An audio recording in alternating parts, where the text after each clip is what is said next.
Well, it's not quite a wonderland yet, but it's fair to say winter has arrived. Welcome this afternoon along to the party. Another Racing Post Live with our sponsors Betfair. What a day we have for you. Newbury on. Newcastle, not even the snow and the wind battering it. On. Fighting fifth day, shall we call it that? Myself, Dave Orton, after a week off, full of beans, and delighted to be with you. If you don't like something today, running over those jumps, there's something wrong with you, isn't there? It's just one of those days to believe. And who joins me on the panel? I'll get to it to you after a bit of housekeeping. If you're watching on YouTube, like and subscribe. If you're watching on Facebook Live, let's warm up those chats. We've got a bit of time after the 3 o'clock. We quieten down, but up until then, it's fast and furious. Who wins the Ladbrokes Trophy? Who wins the Fighting Fifth? Will it be Epatante? Will it be Montmoral? The rain's come for the 4-year-old, isn't it? Exciting stuff. All right, if you're on Twitter, of course, it's hashtag RP Live. Who joins me then? Racing Post brother from another mother, Charlie Post, comes back in. This is your sort of day, Posty, isn't it? Great day, yeah. I mean, I got pretty cold riding out this morning, blizzard conditions. Ooh. Then just about made my train, a minute to spare. And as I was saying to you boys beforehand, it was like a rugby scrum. A standing room only on the train down to Marylebone. If any man is going to overcome those travails, it's you. I mean, yeah, but Chiltern Railways questions need answering because I mean, it was. It's not great good. to have you in, Posty. Listen, plenty of winners around Newbury, jockey coach now, and all that sort of stuff. Pundit for us and 5 Live and all that sort of thing. Who wins the Ladbrokes Trophy? Come on, let me just get it. Let's get it out there. Pains me to say it's another Irish raider, Henry de Bromhead. For me, I think, yeah, the favourite. El Cat de Ria. Yeah, I don't.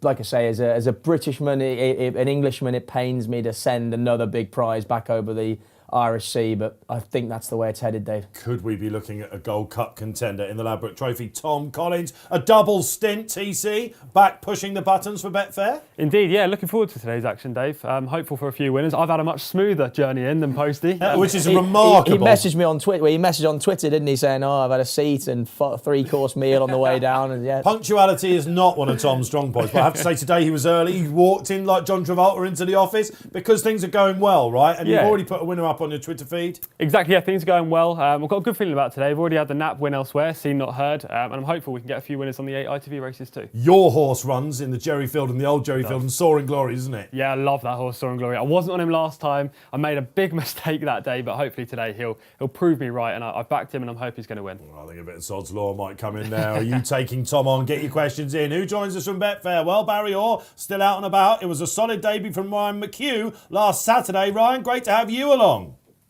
Yeah, cheers, Dave. Good to be on with you for my first time. Really looking forward to today's racing. As you said, the Ladbrokes Trophy is probably the highlight in Newbury, but we have the Betfair Fighting Fifth up at Newcastle as well, and the return of Epatante as well. She's on the drift this morning, so it'll be interesting to see what she BSPs come off time, but hopefully between a few of us we'll be able to get a few winners. Yeah, Ryan will be playing in every single race. Of course, for charity, the proceeds go to some winners along the way. What will he be laying? There's the market comes up. If you're new to the show, we show you the money, as Jerry Maguire said. There is the exchange, the real market. And the runner's there for you. Of course, don't forget to download the free Racing Post app. You can see that. That's where your social comments will come up as well. You'll get all the spotlight tips. Great to have you along. Let's hear from you. This is the interactive show. I've got an offer for you as well, I believe. Let's get a little bit more housekeeping out there. This is one you don't want to miss. What have we got coming up on the screen then? This is the Christmas countdown now. A little bit of ooh and ahhing, please, from the panel. Look at this. The ultimate Cheltenham Festival experience. You and 3 friends. Helicopter transfers. I'm the best at selling these on. I don't know if you get the watch with it. I'm not sure.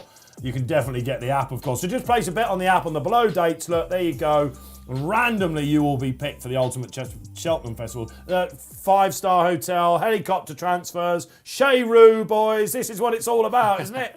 For March, of course. It's the way to pitch up, isn't it? Yeah. It's the way to pitch up. Place a bet, Posty. You might, I will be doing insider trading and all that. We'll turn a blind eye. A bit of insider help from you, yeah. Absolutely. When it's you and I rocking up in the helicopter. Can you imagine? If it's a glass bottom as well, I'll be turning the air blue very much. I don't know, not one for helicopters, me really. I have done that before. It's you go right down the bottom of the course, don't you? Yeah. Her Majesty, I think, followed us in a year. We're talking about like 2003 when I did it at the festival, and I've got. breaking off the ground, and then you get a Land Rover that takes you up to the boxes and that. It is an unbelievable experience. So get involved. That's how you can win it out there. All right, Ryan, shall we get some Betfair housekeeping out the way? Because I believe you've got a multiple for us. Yeah, we're going to do a £1 each way lucky 15, Dave. So I'm just going to run through the selections in that. You bet 20 on the Betfair Sportsbook. You get in a multiple, you get a £5 free bet. So we're going to start off with a £1 each way lucky 15. Top of the Cotswolds in our first race of the day at 1:15. We're going to throw him in along with Glory and Fortune, Glen Force, and also Elusive Bell. So there's a few bigger price selections in there, and hopefully we can get a couple of winners for the charity. I'll tell you what, TC, I hope your fingers are fast. God, Ryan, I'll tell you what have you been drinking this morning? Absolutely flying, wasn't it? Confidence is everything. We never thought we'd have a more confident pundit than Tom Collins. Turns out Ryan McCue is. I'll slow it down for you, Tom. I'll go through them in chronological order. Thank you, mate. 115 top of the Cotswolds. Got that one. And then in the 150 Newbury, we're going to Glory and Fortune. Yep. And then in the 330, what's the next one? Glen Force in the 205 in Newcastle. Okay. That's in the rehearsal, isn't Yeah. it? Yeah, got that. And then the last one then is a 335 in Newbury, Elusive Bell. Wow. I like Elusive Bell too. And yeah, there we go. That's £1 each way, lucky 15. Yeah. That's it, exactly. Yeah. Bear with me. We went from Usain Bolt to Mo Farah there, didn't we? The tempo has slowed. Brilliant stuff, because I know all of you out there will want to be doing it as well. If you're new to the show, like I say, you will learn about the exchange. Ryan will talk you through it. We'll showcase the functionality and, of course, loads of sportsbook for you as well as we've kicked off. There's the multiple. Good luck to Ryan. Good luck to you out there as well. The 1:15 will be our first race. So as you can see, it's wide open. It's the Peter O'Sullivan 2 mile 6 handicap. Great to see the Legends colours, of course, in this, JP McManus's colours every year transferred to what the old... I mean, he used to have some great horses, Sir Peter, didn't he? Yeah. Really, he used to, get them over from France, didn't he? And it's lovely. So Cap Course, you can see in Dame de Compagnie, who has drifted like the proverbial barge. Is there a single trade in this for us, Ryan? Yeah, I'm going to go with top of the Cotswolds and single as well, Dave. So we're going to have £25 in the each way market on the exchange on top of the Cotswolds. He bumped into a well-handicapped horse in Palmer's Hill last time at Wetherby. He'll probably go on and win again. But he's been generally consistent. He was second back in May to Fidelio Vallis off a £4 higher mark. He runs in this off 131. He's a nice racing weight at 10 stone 12. Sam Davis has been riding plenty of winners lately. They're going to have £25 each way on him on the exchange, on the each way market. Lovely stuff. Can we do a little bit of result housekeeping? First race, over hurdles, Dan and Harry. Beautiful LA Belle. She looked the real deal. Unfortunately, Nina the Terrier, her old rival, fell at the last, but she beat a horse with no name, Nicky Anderson's, comprehensively. That was what we wanted to see, wasn't it? She looked like a right old mare. Yeah, I managed to squeeze in the video on the walk into the office earlier. Nina the Terrier looked beaten at the time of coming down. Luckily, she's okay. It looked a pretty rough. Were you with her? Was that why you came in doing No. the CC strut? No, I didn't have moonwalk a across the... That's a guy moonwalking, but maybe at the end of the show we'll get into moonwalk. Yeah. He wouldn't be able to in those jeans. No, you can't see. You don't want to see the jeans below. So on this, the first course, the first race was over hurdles. It still looked all right, didn't it, the ground? But on the chase course, we then saw Ahoy Senor. Is that how, Ahoy Senor? Ahoy Senor? Yeah, Ahoy Senor, yeah. Ahoy Senor. And my goodness gracious me, that's what we were expecting to see. This is, of course, the horse. A whopping price, wasn't it? Aintree beat Brave Man's Game, and that was what we've been waiting to see. A British pointer. Yeah, I mean, from a personal point of view, trumpeting these British pointers, that was great. Don't tell me you broke that one in as well, No, did you? not involved with that one, unfortunately.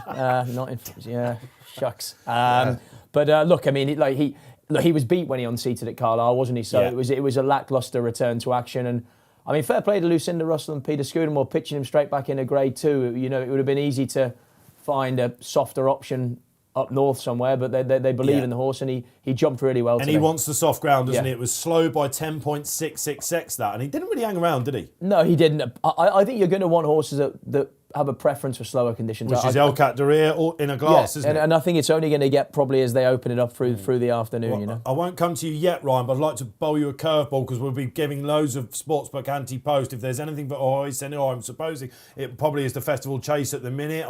We think that's probably where he'll go. We'll get some sportsbook anti-post. I'll come to you in a minute, Ryan, but we've got to get the tips out of the way. I found it quite difficult to oppose Killer Clown here. Yeah, it's that entry form is sizzling, isn't it? It is good winners form, out of it, winners. Slightly stiffer test here. Cheap pieces on. He'll do for me, Posty. I mean, the only thing I did think, reading the comments, Emma Lavelle said they were disappointed with him at Aintree, as if they were hoping for more. Worked out really well. It has worked out well. I think they do really like him. And a mark of 138 when he won at Kempton that time, wasn't it? He looked like he could be the next level. Yeah. I've gone Espoir de Tilly of Tom George's. He's going all right at the moment. He's got form on slower ground. I mean, he's not. Course winner, exactly. Yeah, his wind isn't the greatest. It's documented. He's had 3 wind operations, and he ran okay behind Paint the Dream at Chepstow. It was a race I was struggling to get too revved up about anything, if I'm honest. Right. So there's bound to be 1 or 2 of them on the day. If you're the same, safe gambling. Remember, just take your time, pick your targets. There's so much good racing out there. TC, come back in. You two have both summed it up together. I think I'm not keen on the race like Posty, but I like Killer Clown. I think he's the most likely winner. Second time off a wind up, first time cheap pieces. He finished second in the Greatwood at this track last year, which just indicates he handles Newbury. Not every horse does. They tend to get racing pretty early as a long straight, but Killer Clown obviously does handle Newbury pretty well. I just thought it was a really difficult race. It'd be great. Wants to be getting in that rhythm, doesn't it? I mean, Exactly. Itchy Feats, it was second to All Mankind. I mean, this All Mankind's form's been, I mean, it's not often the old Rowan is the race going forward, is it? But certainly early season, it's sizzling. Itchy Feet, second to Brave Man's Game. Run a blinder, actually, didn't he? Midnight Shadow came out and won the Paddy Power in third. Fanny and Destraval, who saw that yesterday? Wow. He was only just off that. So if he builds on this in the cheap pieces, we could be looking at a good shot. Did we get anything on a Hoy Senor, Ryan, for Cheltenham? Yeah, 6-1 from 20 for the National Hunt Chase, Dave, and 8-1 from 16 for the Festival Novice Chase. Obviously, what Charlie mentioned, straight back into a Grade 2. It was a really good performance by him, and the National Chase would probably suit him down to the ground at Cheltenham, given he's a really strong slayer. Mother of pearl. I just wonder about the track, Ahoy Senor, around Cheltenham. I don't know, a little bit. There's always a party pooper. Well, I don't know, just chucking it out there. I don't know. That's interesting, isn't it? Aintree and Newbury. Not Carlisle. so good around Carlisle, up and down. He's also limited racing experience. You think we're looking at the next one for Arthur? You're putting it out there. I'm not definitely not putting it out there. We need a Rob Way type comment off you. Yeah, exactly. Twitter, ready yourself. Yeah, what?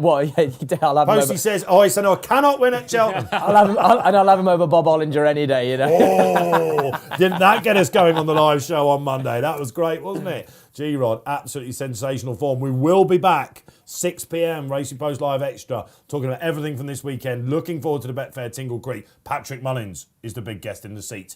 Cannot wait for that. It's about time Team Mullins started revving up, isn't it? A few more runners on the horizon. It's not just Nicky Henderson, of course. News about Shishkin this week. We'll be talking about that later on. What did you make of it? Mullins as well. I mean, he must be loving all the attention on Nicky. Yeah. For pulling out Shishkin, because where's Enigmine? Where's all the other horses? They haven't had the rain. Photo. It's Here come we go. now.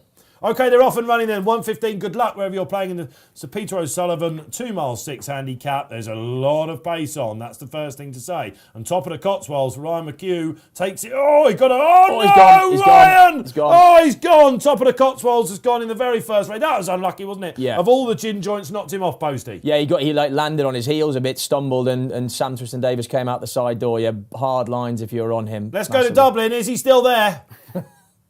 Just about, Dave. What a start to the day that was. First fence gone. Hopefully, it can't get much worse from now. But at the moment, Moon Over Jeremy is a bit keen in front.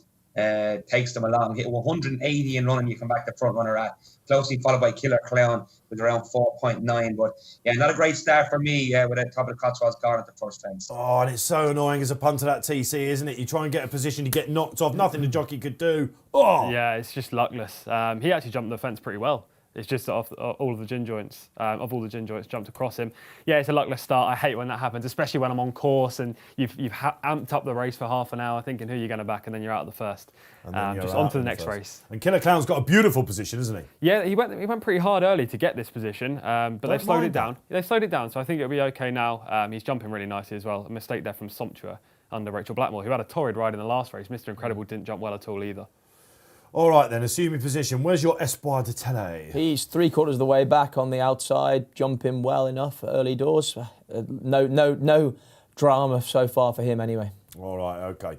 Great to have you along this afternoon on Racing Post Live, the first of many for us here. We sign off basically after the Fighting Fifth, 3:30, a 2-mile handicap at Newbury. Ladbrokes Trophy, it's all ahead of us, isn't it? Who wins the Fighting Fifth? We want to hear. Will it be Apatonchi's on the slide, or will it be Monmoral, the new blood in the Fighting Fifth? Let's find out. But at the moment, moving over Germany, I'm really happy with every time I look at Killer Clown at the moment on the screen, guys. This is where you want to be. Gronson C, right out the back. The McManus horses going to play their hands late as well. Looking for anything else, TC, catching your eye? Yeah, Kaluki's jumping really nicely. I was saying off air, Philip Hobbs' horses don't necessarily always jump that well, but Kaluki really is pinging every single fence at the moment up the inside. He was also over hurdles that had scant regard for the obstacle. Like, he was really sloppy over hurdles. If you remember, it was this day last year that he nearly took the second last with him when he got beaten by Next Destination, wasn't it, in our preceding race? So good to see him jumping one on the inside. You make statements like that, TC, and as Rodway knows, they come back to bite you.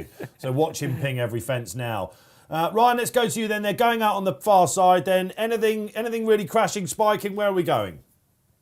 Yeah, the favourite still at the moment is Killer Clown along with Cap Course, who seems to be travelling and jumping with fluence in the outside. They're in around 7-2, both of them. One that's travelling okay is of all the gin joints along the rail.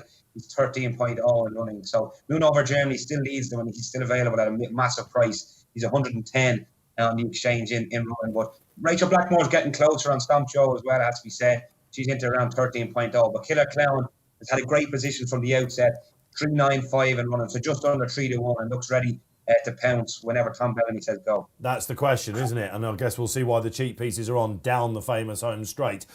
When do you really get revving in these staying handicaps, Posty, around Newbury? Is it coming up to the cross fence 5 out? I mean, probably even a bit longer than that. I mean, it's a huge straight at Newbury, 4.5 furlongs to run. You don't want to be getting in any panic.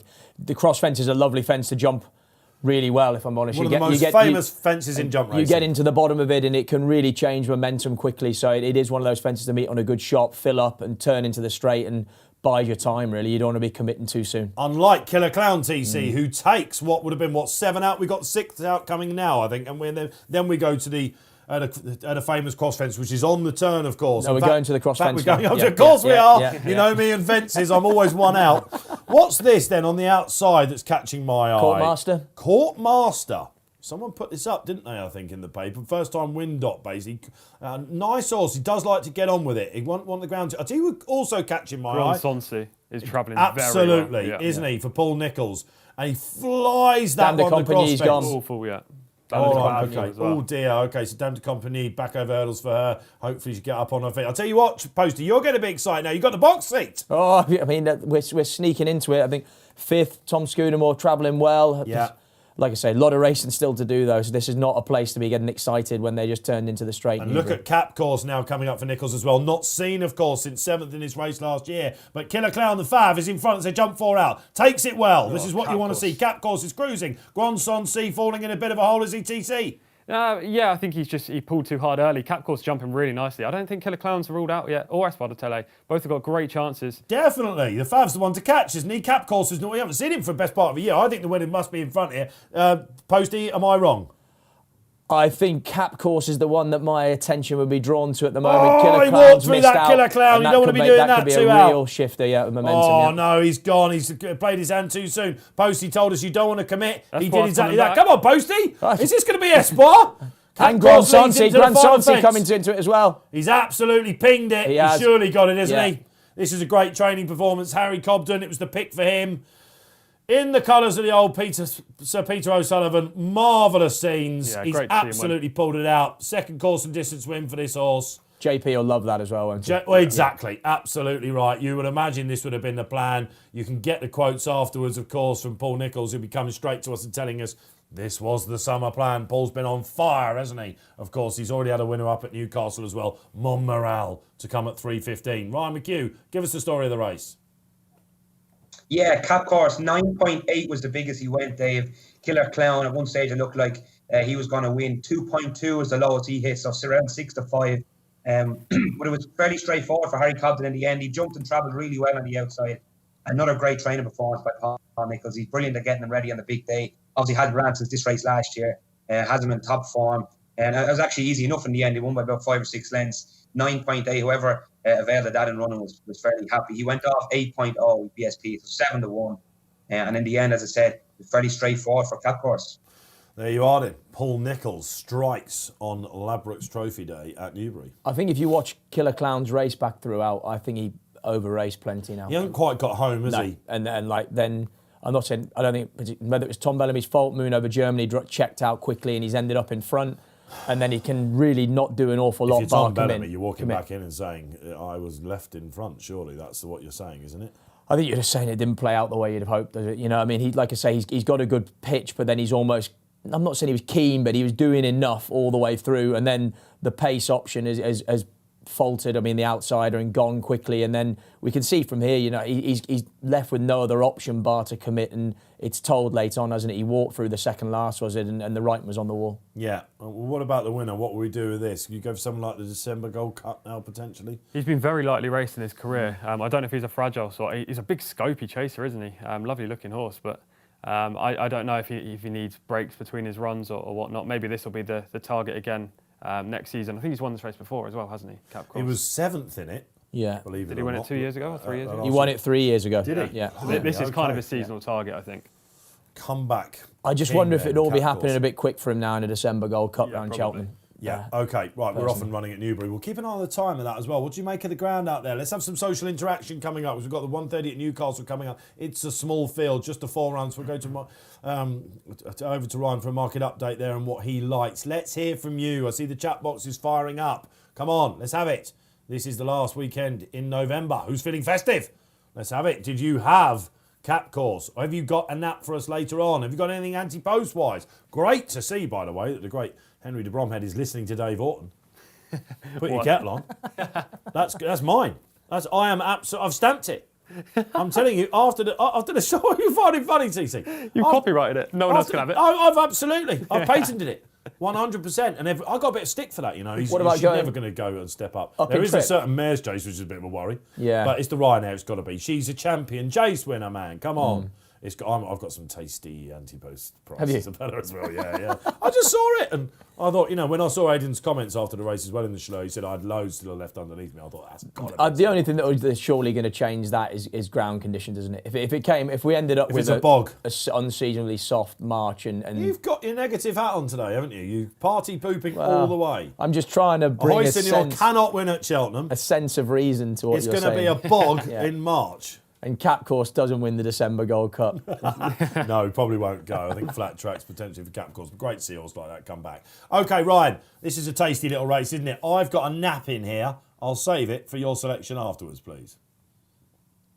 Yeah, I'm going with Cooper's Cross, Dave, so I'm hoping you fancy that one with me. There's been a lot of money for him in the last 10 minutes or so. He was around 11-4. He's now into 2.8, and he's actually gone joint favourite with Valerie, the top weight. The reasons I like him is he gets weight from his 3 rivals. The last day, when you watch it back, he looks like he's crying out for this sort of trip at 2 miles 7, nearly 3 miles. He's a point-to-point winner in the past. And so what we're going to do is we're going to have £50 win on Cooper's Cross at around 284 on the exchanges. As I said, he's really well backed in the last 10 or 15 minutes. Tupelo, Mississippi has been really weak, and Valerie has now gone second favourite behind the bottom weight, Cooper's Cross, which is going to be our selection. Right, TC, are we on? We're on Cooper's Cross. I personally am not on Cooper's Cross myself. Neither am I. Who are you on? I'm on Valeris. I'm also on Valeris. Yes. I think he's got... Oh, and you, and Spotlight. And Okay. Spotlight we're hearing as well. It's us against Ryan. Which if the first fence at Newbury is anything to go by in the last race, we're away. Right, okay. So Ryan, all right, but listen, we've got the money horse. Obviously, we're watching him go around at Newcastle. Now the sun's come out of Newcastle. It's Beautiful, weird, isn't it? Yeah. Snowing earlier and looked horrible. Now, yeah, it looks And like it was, of course, listen, let's just talk a little about it. This is our first race, of course, as they go joint favs up at Newcastle. The first race that we're covering up there, leading up to the Betfair Fighting 5th at 3:15, is this tasty little novice handicap over 2 miles 7. Just the 4 runners, Valeres and Cooper's Cross. Tupelo, Mississippi should love the trip. So it's a tidy little race, isn't it, of course? And the outsider is Winds of Fire. Last time out faller for Adam Wedge and Evan Williams. They've been watering this week. Mm-hmm. One course was always going to get this, wasn't it? Yep. Where the tide turned. And we have had 35 mil of rain and we have had gusts of winds. We've had advertising balls, thankfully, this morning, flying all over the place. James Armstrong on the team did a marvellous job. They're not too worried about the snow. The first race was in a blizzard, now it's blazing sunshine. We could be talking about offences omitted. I mean, it's some game, this, isn't it? It is. I'm talking about advertising boards being blown everywhere. I made a rookie mistake last night. I know this is going off topic. Put one of those grey windscreen covers on my car to stop the frost. Absolute blowing a gale last night. You get everything you deserve for doing that. Yeah. I woke up this morning, it's not even attached anymore, it's just flailing around like this. I thought it was only old people that did things like that. The youth of today, Poste. Yeah, exactly. It's turned on its head. Why do we all like Valerius here? It was a good hurdler, right? They wasted very little time going over fences. Let's get the tips up then if we can, lads, because I think it's going to show all three then for Valerius. And I wrote the race in the form book last time and said he should win one of these if he goes up in trip. Everything looks perfect to him. Yeah. He might not want the ground any slower. That would be the one thing. I know he's kind of like, he looks like the sort, but his form so far has been his best form has been on Sound of Service. My only slight reservation. Yeah, he ran okay behind Stargate in a Grade 1, Grade 2, on heavy ground. He's a previous 3 mile point winner, so the trip obviously should suit. He just bumped into some really nice horses last year, 3 under 3.5, Stargate, as I mentioned. He's bumped into Boot Hill as well, who's a solid new chaser for Harry Fry. I just kind of fancied him process of elimination, really. Winds of Fire fell at the first on Chase debut. That's an immediate X in the box for me. Tupelo, Mississippi lost at 1-5 in a 2-runner race. I don't want to back him next time. And Cooper's Cross, yes, I see Ryan's case for him. And the money is obviously interesting, though connections do always punt their horses. But he needed every yard at Sedgefield, and it was a much weaker race to win. They had to win that day. So Valerius for me, process and elimination. I think 15-8, 7-4, whatever price is now.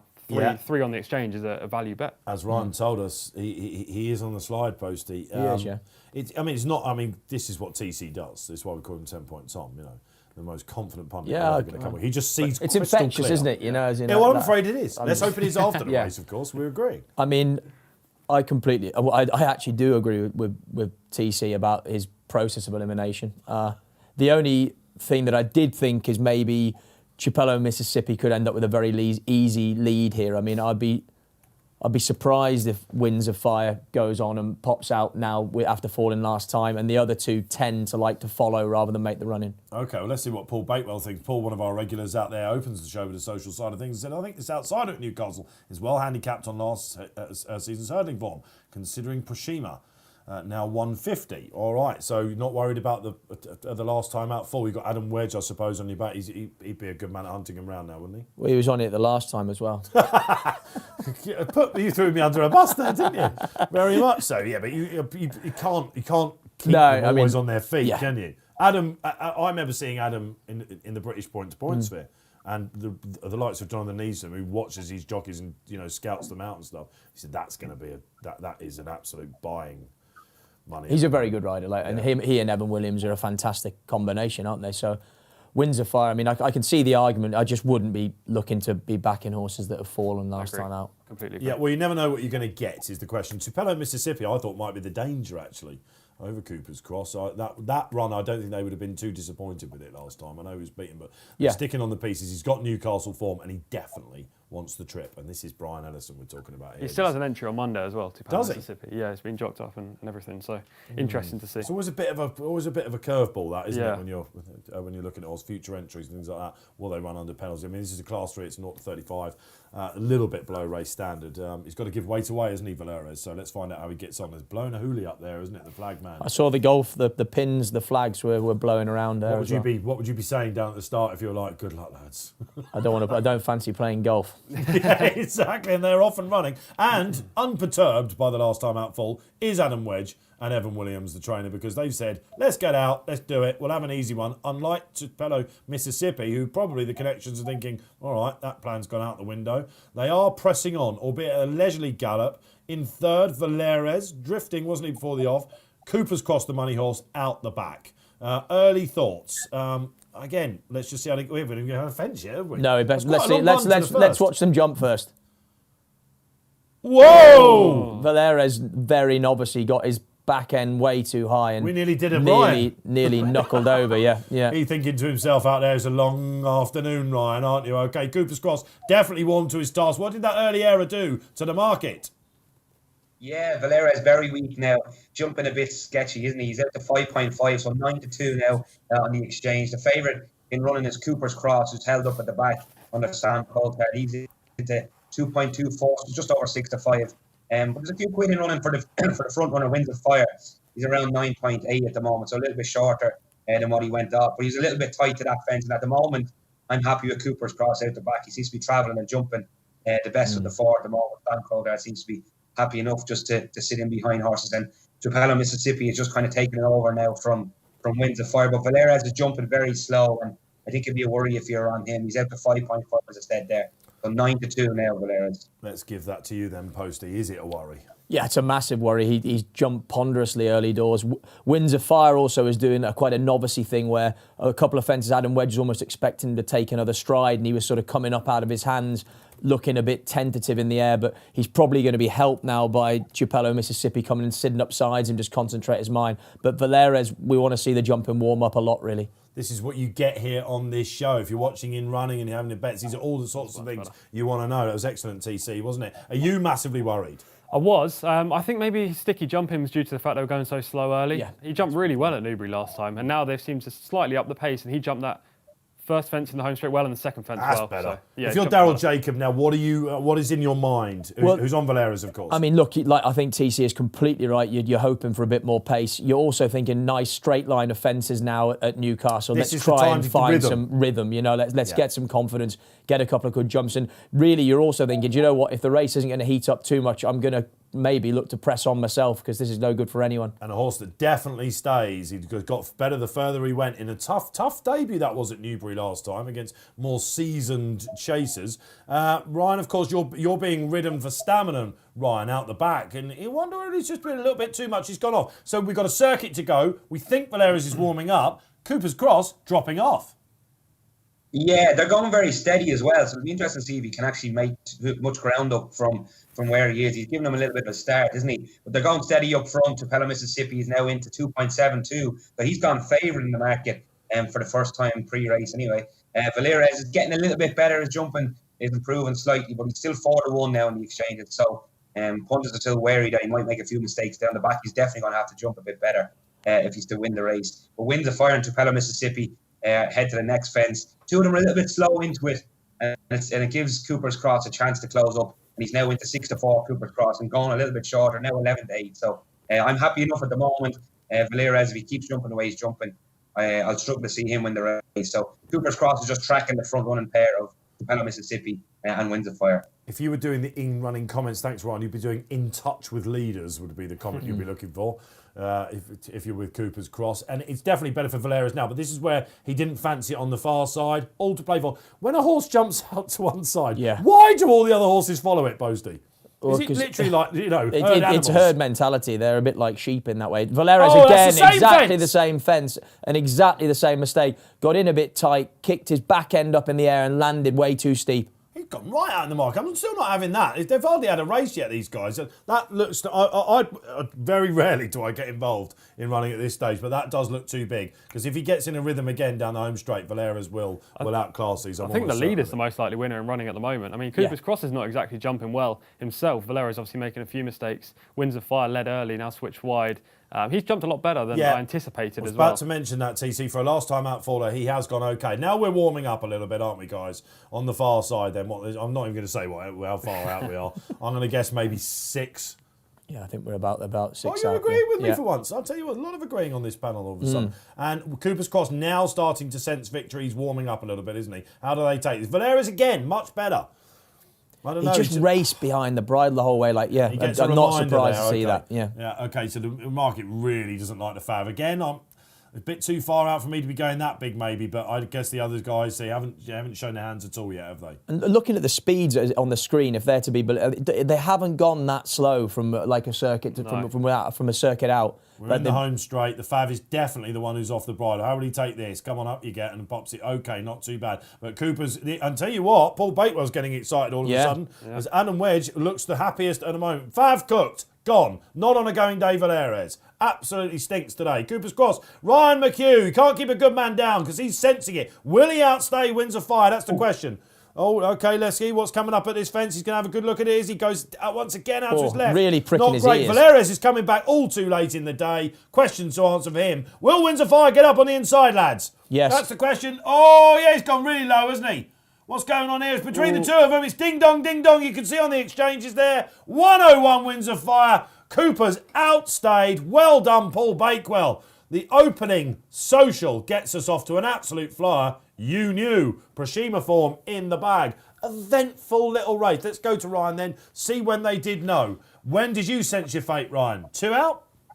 Yeah, 1.2 Cooper's cross was matched at, so 1 to 5. And to be honest, I thought he might hit a little bit shorter because he went on by the field, took it up, went a couple of lengths clear, and Windsor Fire given a nice ride by Adam Wedge. He got him back into the race. He hit a high of 21, so 20 to 1 in running Windsor Fire. Ended up going on to win a couple of lengths. Cooper's cross, you might see him with headgear on the next day. He hit the front, and to me, he kind of ran around a little bit. I think there's a bit more to come from him. But as I said, 1.2 he was matched at in running.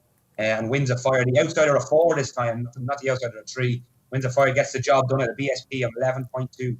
All right, thank you very much, Ryan McCue. 2 races off and running there. Bit of a surprise in the first race we're showing you live at Newcastle. Well done to, and again, Wedgie showing just how good he is there. Yeah, it was a good ride, wasn't it? Yeah, if you're on the last time out for the TC, you're probably thinking, "Oh, wait till the last fence." Oh yeah, and also he got to get into the rhythm early. He got into the rhythm, and then what was key was when Cooper's cross went past him, Wedgie didn't panic, did he? He went 2 lengths down, but he didn't immediately go for everything on Windsor Fire. Great selection by Paul Bakewell.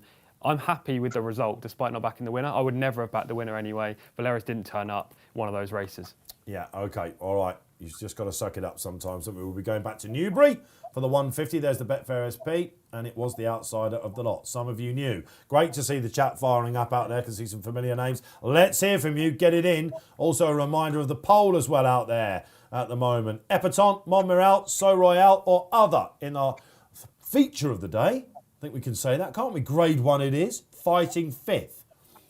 Quick word about the Fighting Fifth without giving away selections. If anyone's been watching me over the last couple of weeks, they'll know where I'll be plumping. But we knew this was going to be a small field. Lots been said about that, Poste.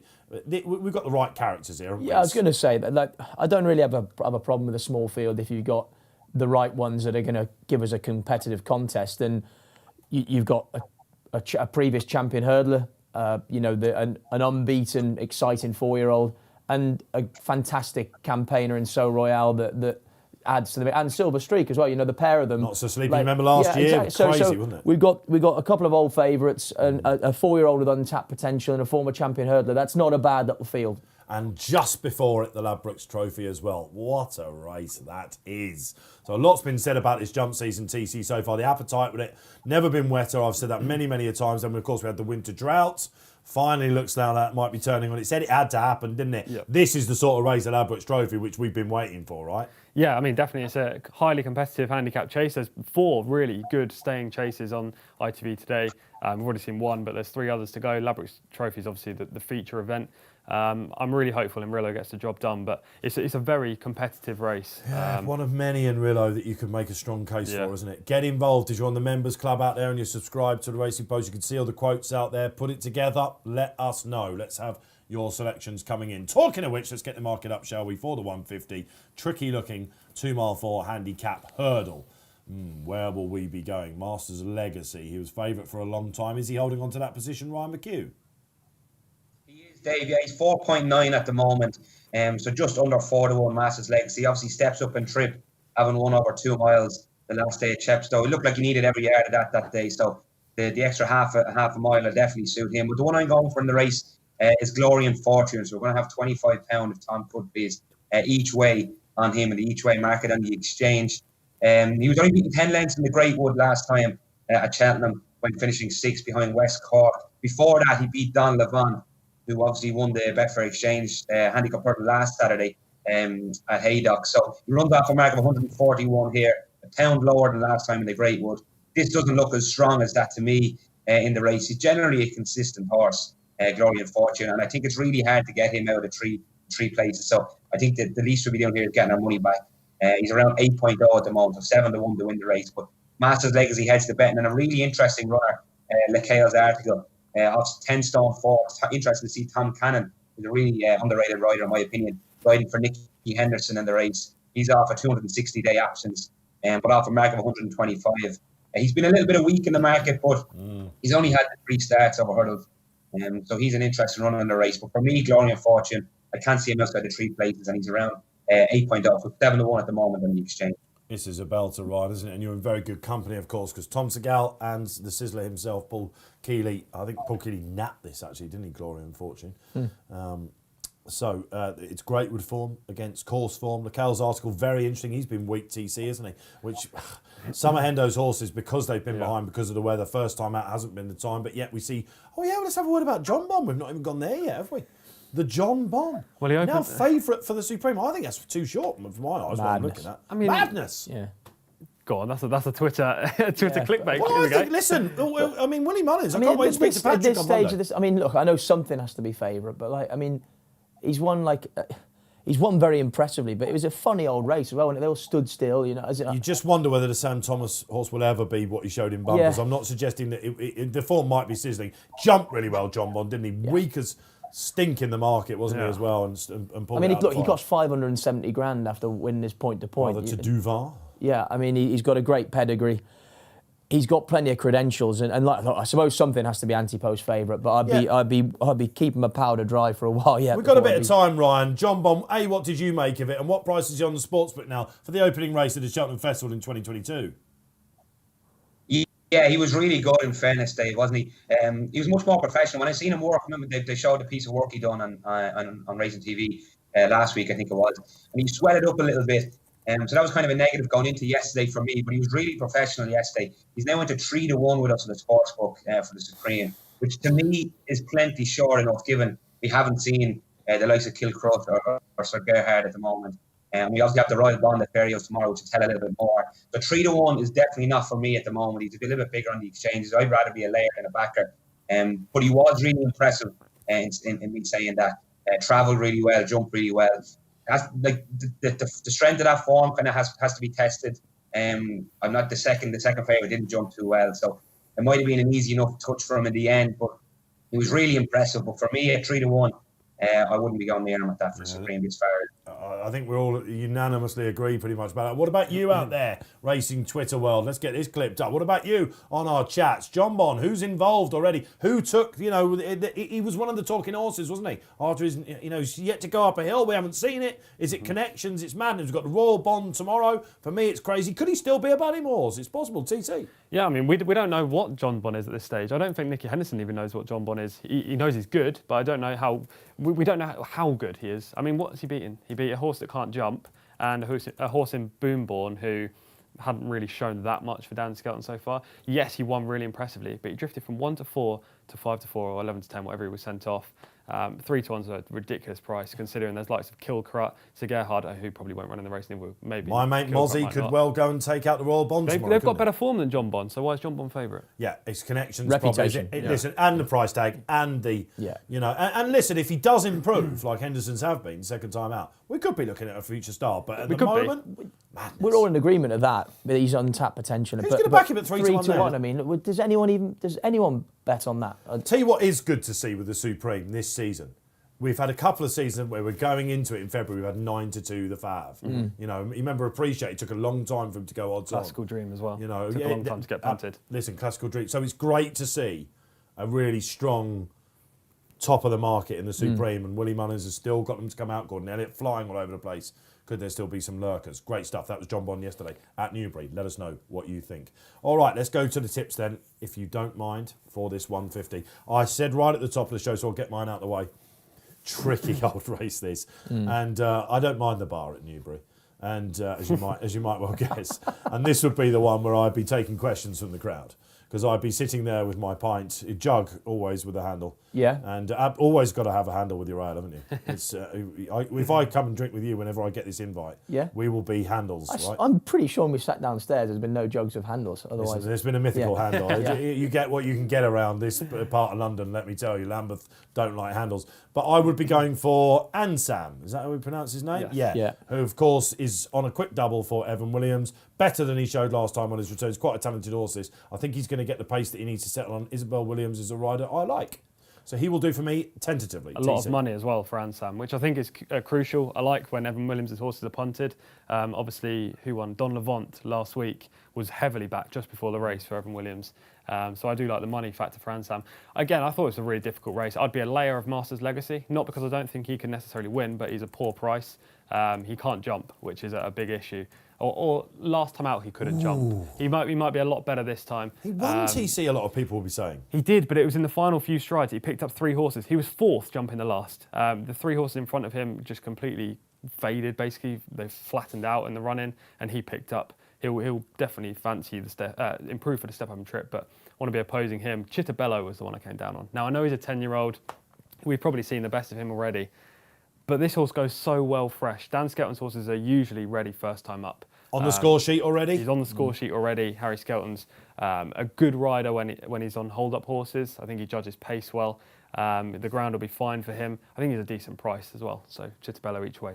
The mischievous side of Poste there. Oh, that's good to hear that people are now, because he is trying to ride a bit more patiently, isn't he? I think we can say that. Let's get it out of the way. Master Legacy is not a horse I'm opposing lightly, because I like connections. I like the horse. I think this is the horse sort of Hobbs that the Hobbs team will know what they've got off a marker 134. We could potentially still be looking at a horse in the 140s without doubt.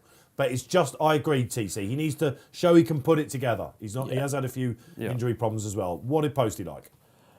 With the Ansam form, I've gone Calville Doge, if I'm honest. He's only £2 higher. He's form around Newbury on soft ground. He's a horse on a bit of a roll. Under Gus. Gus Chilada. Gus Chilada, yeah. Got a remarkable strike rate, isn't he? Yeah. Not that I'm surprised by that, but he's claiming 5 still. I remember going down to Nichols and I said, oh, who's this Angus Chilada? You know what Harry Durham's like, he's mischievous, isn't he? So he's a local farmer. He basically came in for rides. And I'm like, really? He really threw him under the bus in a mischievous, funny way. But especially for these syndicate of owners as well, he's got a great strike. Seems that way, yeah. Yeah, I mean, look, like this horse is, I think the last time, he's been beaten an all-weather bumper. Otherwise than that, he's won his last 4 starts. Like I say, he's soft ground form. He's only £2 higher than winning round Kempton the other day, where I thought he sort of always had the race he always had the race won and sort of only won a length, but was value for a bit more. So yeah. And talking about quick doubles, Nichols is on one himself, isn't he? Yeah, he is exactly. Yeah. All right, great stuff. They had a good horse yesterday, didn't they? The owners as well, the owners group. Stage Star, is that what it was called? Yeah. He looked racy horse, a Tolworth horse. He looked to me there. So great scenes again. A really, really good syndicate they are out there. They seem to buy their horses extremely well. All right, no one going for Lecale's article. That's interesting, isn't it? He could be the egg-on face horse. He could, but he kind of seems, I don't know, like... Course winner. Trip 125. looks like he wants the trip. Were you a bit disappointed? You were underwhelmed with his novice season, Tom? Well, you did a face there. Yeah, he was beating a 5 to 6 and 11 to 10 in races that he should be... Well, I mean, he bumped into Orby's Legend last time, who's a good horse, but... He should, on what he showed in the bumper, we expected more from him. It was the Warwick run which made you think, Yeah, Warwick can catch horses out, to be fair. But look, I just like seeing Hendo having given his horses a first run, then I like to back them. €320,000. Joe Donnelly. Sometimes these colours can suck you in a bit. They're not all world beaters. I mean, he's got a lot of them, but they're not all world beaters. All right, they're lining up, getting ready to go in this intriguing 150. Get your selections in for the future race. I'm watching a bit of the chat out there as well. Tom Leach, one of our regulars, said the start yesterday of the John Bond race. Come on, man. Have you ever sat in one of those races, Posty, and just gone, one of us is going to have to go I can see from the outside looking in, it's a nightmare, and you think it's a joke, but from a you're riding keeping point of it view... in house here. I am on former rider sticking up I for am them. more than happy to criticise, but it is a nightmare when you've got instructions that you're not supposed to go forward, and everyone has the same instructions, and someone has to take the punt, and if it pays off, you look like a hero. I can assure you, if you're the one that breaks ranks and goes and makes the run in, and the horse runs like a drain, no one's clapping you on the back. Say if Kingy had a ride in that and you went, I'm off, you would be doing laps of the gallops the next morning, wouldn't you? Oh, Kingy, no, I mean, I'm quite an understanding sort of guy. I thought you meant if you were riding for Alan King That's and you what did I mean. that. That's what I mean, yeah. I mean, I don't think he'd take it well. Oh, not James King, your protege. Are you the one that gives him the stick then, are you? No. You get on the phone, do you? No, say, listen, never, you need to watch that back. That's what I mean. I'm too understanding. Oh, my goodness gracious me. They are off and running then. We had a little bit of banter before that. Thankfully, they're off and running. We'll get Ryan's opinion after a couple of hurdles, but the first thing we can say is Ansam is in front. Didn't really see that coming because he can trapping be keen. as well. They are trapping, Posty. Yeah, I think they are. I mean, Ansam looks like he's doing plenty through these early stages. What's he doing? This is obviously, this can't be the plan. This is not good, TC. He doesn't seem to be pulling though. It's like Isabel Williams kind of wants him to go forward and get that early advantage. It's kind of like an Irish race. Opened up by about 5 over Calvados, the selection for Charlie Poste, who beat Ansam last time, himself a little bit keen. I was looking at Masters Legacy. How's he get up? He's over fine, he said. Yeah, that was This a is good the jump. finest jumper of a hurdle I've ever seen. All right, Ryan, let's come to you then. The market, they've got their positions. Ansam's got out in front. Plenty of money for him beforehand. What's it saying? Yeah, I'm into 9-2 now in running, Dave. Is not favourite though. Masters Legacy after that brilliant jump at the first. Although he was very Not tight. there, There we go. There we go at the second. He was very tight at the second. He's now up to 7-2. So DC's been redeemed himself a little bit there after that jump. LeCale's article is fairly prominent in around 7.8 at the moment, around 7-1. Is jumping okay. Another one in the centre of the field is Fred, around 22.0. But Ansam at the moment, you might not be too happy, Dave, but Isabel Williams seems happy enough in front. She's lobbing along there, around 5.8 in running now. So just second favourite behind Masters Legacy, but went off 6.5 on the exchanges. And so you talk, Dave, and people listen. They sent her off 11-2. So going well in front at the moment. I'd say you don't have too many worries at the moment. Well, you started with a shocker, Ryan. No fault of your own. Top of the Cotswolds, Rider fell off at the first after a bump. You hit the crossbar in the second race. How are you feeling about Glory and Fortune? This is a big one for punters out there because of all the tipsters that are on it. Yeah, a little bit keen, Dave. He's travelling a little bit keenly in the centre of the field at the moment. So it's a little bit of a worry. I'd rather he settled a little bit better, but he's jumping okay at the moment. So not too many negatives, although I would hope he would try to settle a little bit better as the race goes on. All right, then, opening up a bit. Thanks, Ryan McCue. Great to have Ryan with us this afternoon. Barry, believe it or not, he is at Newbury somewhere. If you're watching us from the track, go and find the great man. And Sam opens up again then under Isabel Williams. TC, I want to come to you because Chittabello observing from rear. Yeah, doing a classic Chittabello. Harry Skelton knows how to ride this horse. He's ridden him so many times. Basically just needs the pace to collapse. He often comes into the race and travels well.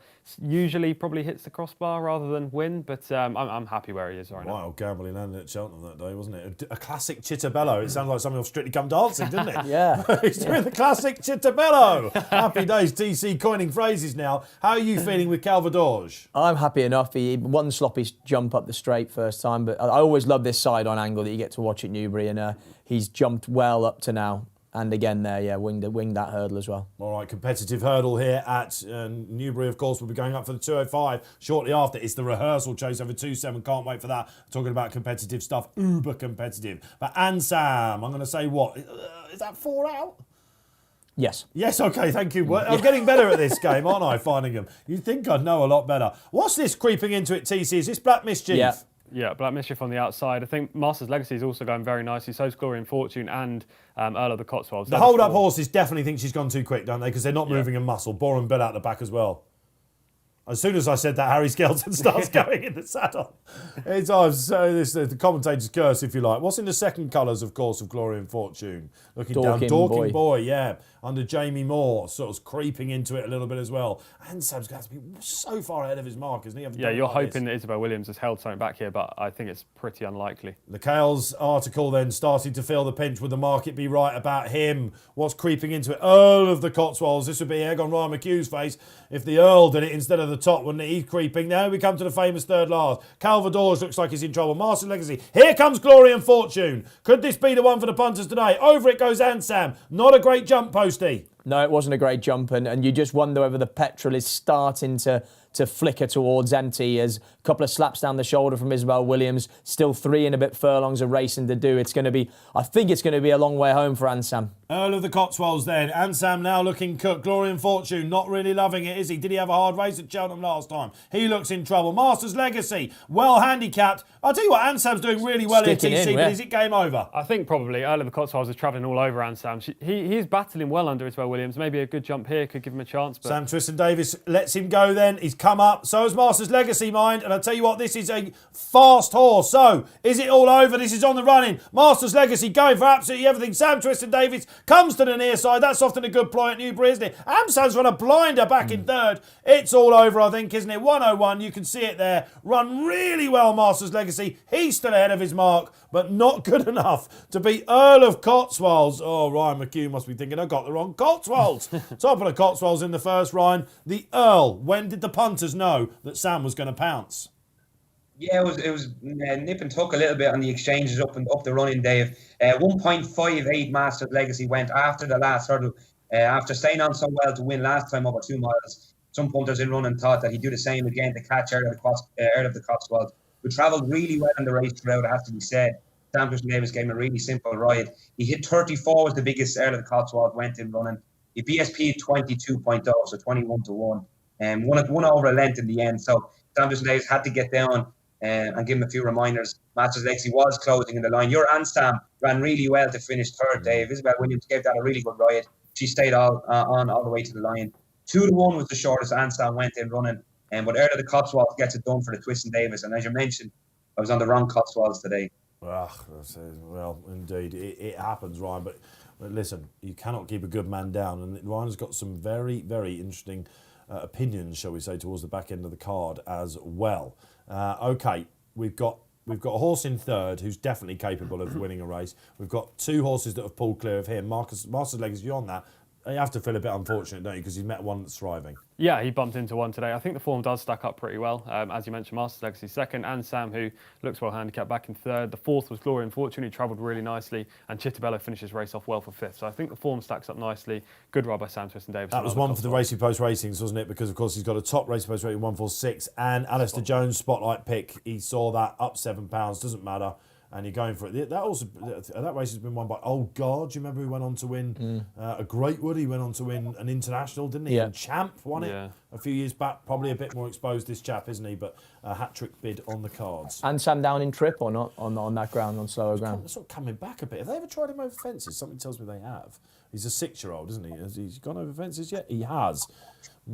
He's higher, of course, isn't he, over fences? So I don't know what to say. There were some disappointments where a Glory and Fortune hasn't got home. Did he have a hard race in the Great with potentially Kale's article? Blimey.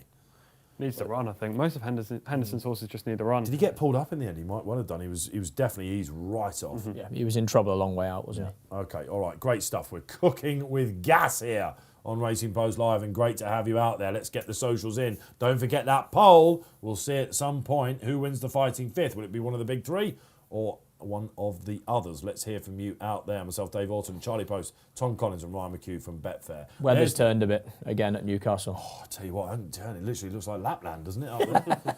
Absolutely. Yeah, remarkable, isn't it? Okay, let's go to Newcastle then, guys, who don't mind. There is the Betfair SP. Well done if you followed Alistair Jones in, and Sam Tristan Davis and his father Nige kept it simple. Let's see who the Ryan McCue pick is going to be in the rehearsal chase, one of the longest established staying handicap chases anywhere in the land. Yeah, this is going to be a bit of a war of attrition, I think, Dave, given the conditions. And the Betfair sponsored rehearsal chase, obviously, up next for us. And the one I like is Glenn Force, down towards the bottom of the weights. This time last year, he was rated £18 above what he is now. He made a seasonal debut, a stable debut, I should say, as well, for Charlie Longston last time at Ascot. And on that run, he showed plenty. He definitely showed enough to me that he can win off this mark. He was dropped £1. He was beaten 10 lengths that day. But as I said, he showed enough. He's a 9-year-old, so he's not getting any younger. But I think he can bounce back to winning ways here. He's around 7.4, which I think is a bit of value, to be honest. It's a competitive race, obviously, as it always is. But Glenn Force on that old form is really, really interesting. Charlie Longston is a very capable trainer as well. So if Tom wouldn't mind, we're going to have £25 each way on Glenn Force in each way market. Just given the price he is, I don't think he's a win bet. As I said, it's a bit of a war of attrition. So I'll be more comfortable backing him each way. So we'll have to take around 7. We'll get a little bit bigger than what he is in the win market. We'll get around 7.8 on him each way. So Glenn Forsyth for me, I don't know what he was like, lad, but if he bounces back to the form he showed a couple of seasons ago, he has to be right in the mix. Yeah, back class, I think, is everything here with this horse, isn't it? He ran in the Arkle, didn't he? Do you remember? Everyone thought he was going to be one of the best jumpers when he was in the Radford cars. He unseated, didn't he? His skills was painfully reminded of. We had Tom Kerr on a feature show yesterday. He got his tipping cap on, and this was one he found as well. Went, yeah, absolutely, delving through the old form book. It wasn't so long. I remember Tom in the press room, and he was always keenly looking at one through his bins. And Glenn Forsyth for him, the 9-year-old. Again, Charlie Longsley, he was your nap, of course, was trained by Charlie up at Newcastle. So he's on a double up there. He is, and I've just happened to click on Glenn Forsyth's profile on this laptop that we use, and it says horse tracked So I don't know if it's the great Rob Lee that had him tracked, because this Rob Lee signed in here, but obviously he's got many fans. Yeah, absolutely. Well, I'm not sure whether that would be a plus or a minus for him. You have to make your own mind up with that. Good Boy Bobby is the current fav. Does anyone like the Twisters double? Yeah, Doubles all over the place, aren't they? Yeah. Your kind of day. They're in great form at the moment, aren't they? The Twiston Davis team, and I just thought Good Boy Bobby. I mean, look, the trip is a slight area for concern, but I just thought there's a lot of exposed horses in here, and Good Boy Bobby. He was good at Weatherby the other day. He didn't. Maybe he didn't quite see 3 and a bit miles out over hurdles, but yeah, I just like a horse in form like he is, and a trainer in form, and Daryl Jacob doing the steering. Yeah, he's the one that I came down with. Good Boy Bobby. So he's going to be obviously hoping for a much better round than he had on the Novice Valerius, isn't he? And yeah. You think he'll hunt him out, and then I don't know. I would imagine he's going to ride him fairly. He's going to get some cover early doors, isn't he? Do you remember Yorkhill winning this race last year? What a story that was. Yeah. Brilliant story. Of course, 66-1 as well. Yeah, it was a remarkable story. The wayward Yorkhill, great day in the sun for Sandy Thompson, who runs 2 here. Ferrymaster, who's been pretty weak in the market, and Dingo Dollar, who I really like, course and distance winner, and he would have needed that first run back. I think the Scottish national form might be key here. He looked all over, didn't he? The winner of that.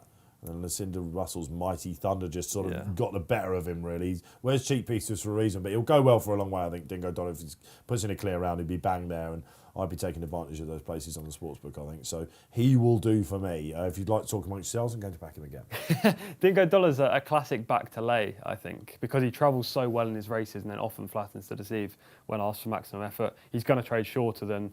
What is he now? 9.2 on the Hang exchange. on, TC. I nearly had to press a lay button then after that. You back him, Dave. You could put into lay at 4 and you can make a decent amount of money. Yeah, he would be an in-running, definitely an angle. I agree.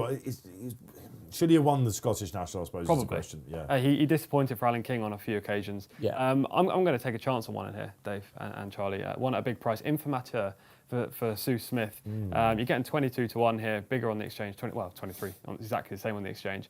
Informateur ran in the Colin Parker last time out, just too good a race for him to be running in. The winner was Fiddle on the Roof, he's a former Grade 1 winner. Ahoy Senor was in the race as well, he unseated, but won again today. That was kind of just a pipe opener, needed that run. His form figures on his second start of the season read 1-1-1. I think he's going to be primed for this.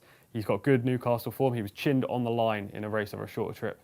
In February at this track. I think stamina is a concern, and if he's not tanking and looking like the most likely winner, then he might get beaten on the run-in, but he's a decent each-way price in a race where you can make a case for plenty. He caught my eye early on in that Fiddler on the Roof race, which was obviously, he was a 6-6 to 1 shot there for good reason. He wasn't given a hard time at all, and I remember at one point, I think, what's that? And he's interesting, isn't he? Thomas Wilmot claiming 5 stacks of rides, Thomas, hasn't he? Yeah, he's got plenty of experience. And look, if we're saying that it's going to be a war of attrition, as you described it, 9 stone 9 and is back with the taking into account Thomas's claim as well, has got to be a big plus, hasn't it? Yeah, absolutely. Got taking risks in here, of course. He's got plenty of form in this race. Sam's Adventure, who loves Newcastle as well. Spirit of the Games, this would be egg on my face. I put him up for the Paddy Power. They're going up in trip with him. He didn't. I know that was a race we had to sort of be handy, but he just didn't show enough for me there. He's another one that's often the bridesmaid and never the bride. But betting editor Keith Melrose fancies him today. I saw on Twitter. Melrose fancies him. He does. I saw on Twitter he's backed him. So there's a positive for punters at Spirit of the Games. That would be egg on my face. Perhaps I better have a saver. They're running around at the start. Got Cool Mix in here, of course, third in the race last year. He was the other horse I wanted to mention. He really stuck on. He looked like he was going to win the race last year, actually, just after the last, and he kind of flattened out when Yorkhill. In the colours of Yorkhill. Yeah, Yorkhill found an extra gear when the loose horse came past him, which is, it just sounds mental saying that Yorkhill found an extra gear, but he ran a really good race last year. I think if there was no snow or rain about today, he would have run well again, but the ground might have gone for him. The flag is up. It is windy up at, and indeed the blizzard continues, and they're down and off and running they go. I was talking about doubles. There's doubles all over the place. A spotlight on a quick double on there, and I Right, says Ben Hutton, the most deserving of a big prize in waiting, I think, isn't he? Old I Right, marvellous horse, and we're talking about some full-on characters here. The first thing you can say is there's a bit of a jostling on for the lead. Let's see who will win it, and surprisingly, Posty, Good Boy Bobby has gone up in front. Very positively. I think Daryl Jacobs now is going to try and get the inside slot down the rail and follow a couple. Do you think Nige has said to him, well, are they going to stay or we're not? Yeah, he's going to ride him like stamina's not an issue, isn't it? That old cliche. Not a chance is in here as well. The classic chase winner making his return. It will be all about that race, you would imagine, for him. A little bit of an error out the back I saw from your brother, who's riding in him. Some chaos, yeah. Didn't you put him up last time? Round Wincanton on some good ground. He tends to like decent ground. He's not always the greatest jumper, Some Chaos. Quite straight through his back. He finds sort of getting in close to his fence is difficult. And Glenn Forster out the back as well. Where's the Ferry Master TC? Right in mid-div. He's got the rail sit under Ryan Mania, Ryan Mania's on Dingo Dollar, the stable companion. But he's travelling really nicely. Probably in the prime position with Cool Mix. Yeah, Craig Nichol is the recipient of the saddle on the Ferry Master. Informateur is just a one or two off it. Oh, you did it. What was it? Yeah, Flared your nostril there, TC. Yeah, he's not jumped overly well to start with. Tommy Wilmot's been at him already, which isn't a good sign. He was a big price. Now he's back on the bridle, which makes me a bit happier, but I wouldn't be too confident at this stage. So we've got Callum Bewley and his old friend Wright leading and just about dropping anchor. No problems with stamina for Dingo Dollar. He sits off him. Good boy Bobby keeping him warm as well. The Ferry Master, again, Coulson distance winner. Didn't get home in the Scottish National, but definitely caught the eye last time. Probably more to come from him. He's involved. Cool Mix last year's third. He's not too far away. Bit sticky on the inside spirit of the games. It's so easy calling these older horses, isn't it? You know, the novices just scratching for colours, even the, second seasons. But these, most of them taking risks out the back as well. Informateur. You happy with Dingo Dollar? I'm very happy with Dingo Dollar. Yeah. He gets the best part of 4 miles, doesn't he? Do you think he's doing a bit too much too soon? No, not at all. I was trying to bring you into the discussion about whether you're happy with your selection as well. Well, when I know that it's actually 4 out and not 6 out or 7 out like I'm saying, I might to get a little bit animated, but this is a rehearsal chase, of course. Yeah, again, how many times last year did we see the staying chasers, and this day in particular last year, dominated from the front. Cap, of course, going for a second Ladbrokes so Trophy. Difficult to make ground when they get into a good rhythm, isn't it? Yeah. I mean, Darryl Jacob has definitely got no concerns about good boy Bobby's stamina. If anything, they're having a bit of a duel. Yeah. Yeah, I mean, which is worrying you slightly, isn't it? It's not really what I. It's not how I saw it playing out. No. Well, this is the fav we're talking about. Let's go to Ryan McCue. He's been waiting out there patiently. The market must have changed itself all over the place, Ryan. Yeah, they like the ones at the head of the race here. Good boy Bobby and Wright are obviously together at the front, and they're both trading in around 7-2, 4-1, give or take. The two at the head of the race. Dingo Dollar's dropped in third now. He's into 12.5, having been out to about 17 in running at one stage. Wow. But good boy Bobby's travelling well, jumping well for Darryl Jacob. But obviously, there's a long way to go, and he might be a tad keen in his hands. As we said, it's going to be a bit of a slog to finish. So it'll be interesting to see whether good boy Bobby can save a bit of energy to finish strong. Glenn Forster, my selection, got further back than ideal early on. Made a little bit of ground after a couple of good jumps in the last few fences. Getting into it a little bit now, but was worrying at signs at the start as he was jumping a bit poorly and getting himself behind. But he's jumped the last few a little bit better. He's making a little bit of ground on the outside. But good boy Bobby is travelling and jumping really well for Darryl Jacob. He's now gone into 11-4 and running. He heads the market, Dave. I think this is a good move from Aidan Coleman, by the way, Ryan, on Glenn Forster. If you're on a hold-up horse, this is what you want to see, isn't it? Start making your move, yeah. Okay, so good boy Bobby, right? This is it, says Darryl Jacob. Come on then, come and catch me if you can. Dingo Dollar responds to the move. Right now just takes the position in third. Cool Mix jumping really well. Unlike Take the Risks. Do you think many will get into this or not? This is where you've got to make up your move, isn't it? And you pay for it a little bit potentially. Yeah, is it like that? You're just looking at this, and there's sort of the 5 of them: Dingo Dollar, Good Boy Bobby, the Ferryman. I can't even really see the screen; it's so dark now. That are getting a decent poor visibility lead on them, though, aren't they? As in they're starting to break away. Yeah, absolutely. It's an analyst's nightmare. This when you're watching this race and you're like, oh, come on, give me a chance. Spirit of the Game's just like the only horse from the rear end of the field that's slightly getting involved, but then again, he's still 10 lengths behind the leaders currently. Wright, Dingo Dollar, Good Boy Bobby. Good Boy Bobby just missed out slightly the last 2 fences. Yeah. Okay, what's this creeping into? Is that Cool Mix? Cool Mix, yeah. Ferry Master now feeling it slightly. The hold-up horses are cooked, aren't they? Yeah, I said so. I'm not going to lie, I'm starting to get slightly excited about Dingo Dollar.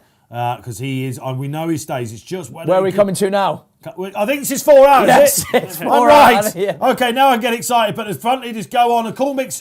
Just he was getting into that. He just hit the top. Could be of that Wright's day. I'll tell you what, Wright. This is another front running Dominance by the staying chasers here. Dingo Dollar's not totally done with, but good boy Bobby, yeah, he's staying fine at the minute. Over they go. Dingo Dollar was a little bit scratchy over that one. I think he's probably sealed his fate. This is Rights, isn't it? Surely. He must have gone really, really low. We're looking at it now on the exchange. The four are going clear as the Ferrymaster, just not a going day for him. Dingo Dollar lacked any sort of gear. Good boy Bobby. Staying absolutely fine, guys, but he's just been outstayed, isn't he? Or there's time yet. There's time yet. Oh, Dave. it wasn't great, Come on, Darryl. Surely can get this. Come on, Darryl. He's filling his hands. Not another coming for is it? Come on, Darryl. Come on, Darryl. Oh, he's going to get there. Come on, Darryl. Oh, no. Come on, Darryl. Oh, he's held on. Posty. Every neutral in the land hoping that Posty was wrong there. Because Right has finally got his day in the sun. Spotlights, they knew. Quick double on terrestrial races for our Spotlight team. Congrats, Ben Hutton. It's a funny angle at Newcastle. I don't know. Stewards, we're crying stewards. Let's go to Ryan McCue then. 2 from a long way. And Ryan, once again, a staying chase dominated by the front runners. Yeah, nothing really got into this at all, Dave. Sure didn't. Good boy Bobby, 2.1 is the lowest he was matched at after the last. To be honest, I thought he was going to go a little bit shorter because it did look about 100 yards out that he was going to get by Right. But as you said before the race, it's great to see Right and be rewarded with a big success for Harriet Graham and Callum Bewley. He got tight to the last fence. Callum Bewley asked him for a big one. He put in an extra stride, but I think the key was he got quick away from the fence, the back of it, and didn't lose too much momentum by that jump at the last. Just the whole lot, good by Bobby. Another couple of strides, and Daryl Jacob was up. But as you mentioned, nothing really got into it from the back. Don't think there's much in-running comments to mention about the rest. Dingo Dollar ran a solid race for you. Dave, I'm not sure if he finished third in the end or Cool Mix might have took that third spot. But yeah, Right, great success for Callum Bewley and Harriet Graham. Has won the Betfair Exchange rehearsal chase. Harriet Graham, absolutely. Thank you, Ryan. Yeah, you're right. He absolutely deserved it, didn't he? I'm with you as well. I thought the good boy Bobby would have gone short. I said I think he's going to get there. He's really stuck his head out. And redemption for Callum Bewley, who, if you remember, at Doncaster last year, behind Taking Risk, who also took him on in the Sky Bet handicap. He drops his reins in at a crucial stage, and he got gubbed on the run. And this is the performance. He's third at the Cheltenham Festival after that. Not so good in the Scottish National when well fancied. Harriet's horses have taken a lot of time to come good. She would have been hiding behind. She's quite a character, isn't she? She'd have been hiding behind the sofa, I think. Who else was with Right in the gallery? Dan Walsh, our producer, was giving me the eye when he went on. It's remarkable, TC, isn't it, how the front runners dominate these staying handicaps. Yeah, especially when they go hard early. There was a real scrimmage early for the lead early on. Daryl Jacob seemed to be in the perfect position. Then good boy Bobby kind of hit a flat spot. Well, not a flat spot, but Right was quicker over the second last and the third last, leaving good boy Bobby a bit of a deficit. He really eroded it well. I don't know if Right was maybe idling, because he seemed to take a fair while to pull up after for a staying chaser. Has he made all? Would that be a made virtually all? Yeah, I think so. Yeah, wow, is that an omen then? 3 o'clock, 45 minutes away from the Ladbrokes Trophy, the old Hennessy. Will Cloth Cap get an easy one again? £18 more on his back. But there'll be lots of people expecting him to repeat the feat for the late Trevor Hemmings. It was Trevor's memorial service, of course, in the week, wasn't it? It's named after his cloth cap, of course. Yeah. This would be... But I mean, he looked a brilliant bloke for the sport, hasn't he? I mean, actually... Did you come across him much? Did you? He's got 3. He's got 3 horses in the yard right now. Yeah. Of course he did, absolutely. Yeah. Oh, of course he did. The old Station Yard Academy. Well, that, I suppose, the way that you do things was exactly how Trevor likes to see his horses. Yeah, we had store horses. We actually got sent a horse from him called Fidelta, that's with Emma Lavelle now, that he'd had not a lot of luck in on, had a few injuries. He was an expensive store, and they sent him to us, and he won first time out in a point-to-point, and he's quite talented under rules, but he's been fragile, you know. Another advert for Posty there, TC. It's like free advertising. Station Yard Racing. I hope he doesn't get a fee for this show. Yeah. Great stuff. So listen, that's Cloth Cap at 3 o'clock. We've got one coming up for Newbury in between that, and this is a small field. So we've gone from big staying handicap chase to a small field, what we know as the Jerry Fielden.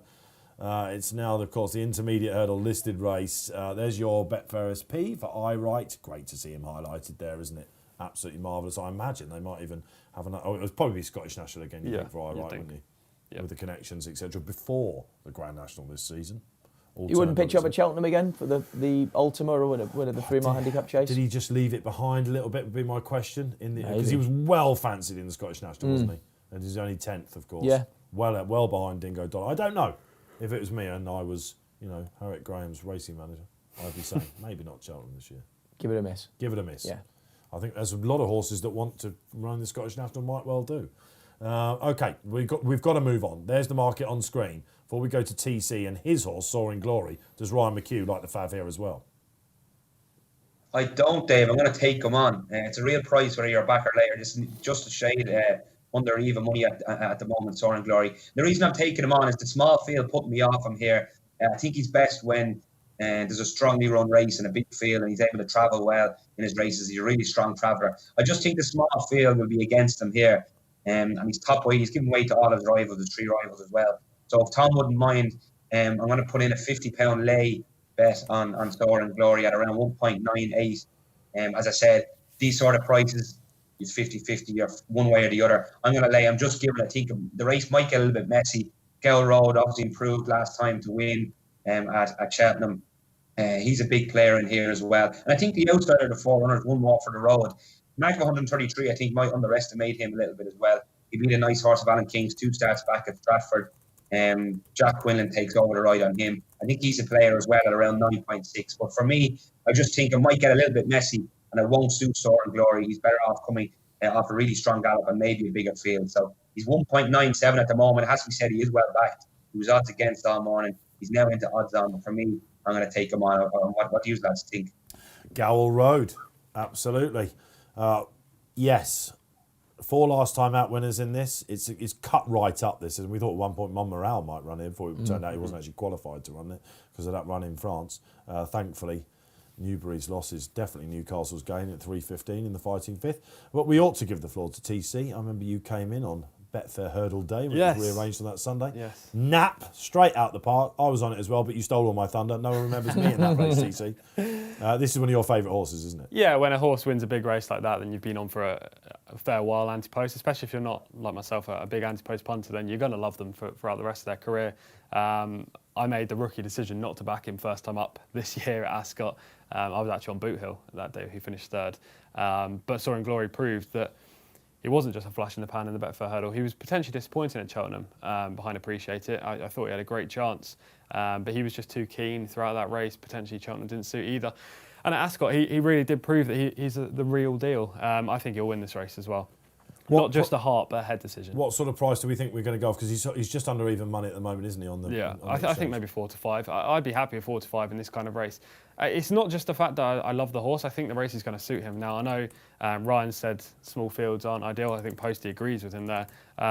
But these 3 rivals, you've got Gower Road, who I think is best suited by a fast pace. He likes an end-to-end gallop. He's a real grinder.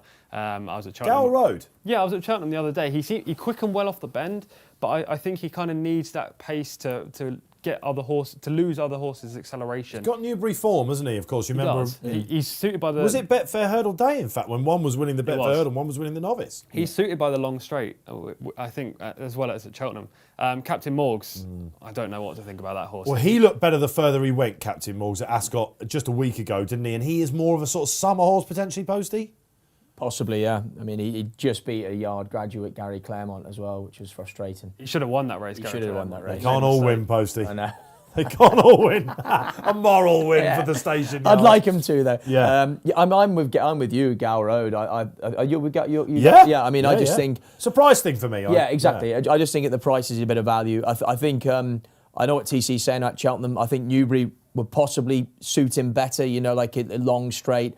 I think the fact that he stays a bit further than this trip is not a negative. With I mean, I don't think we're talking about really soft ground, but they are getting into it in time. Suggested it is slower than yesterday. Yeah, I would definitely slower than yesterday. I remember the race last year when Floressa won. Hendo had 2 in the race. The Midland Park filly, who hasn't really gone on since that Taunton when she was injured. Marie's Rock. There we go. Marie's Rock. TC. Wait and go. Excellent. Can happen sometimes. It was and Jerry McGrath now sadly on the sidelines still, isn't he, Jerry? But he nicked the race from the front, and I wonder if this could happen again here. Any love for one more for the road for Neil King? He's very progressive. What, because you think he's going to get an easy lead? It looks like he will get it. I mean, Sam, I'm thinking it will go like this.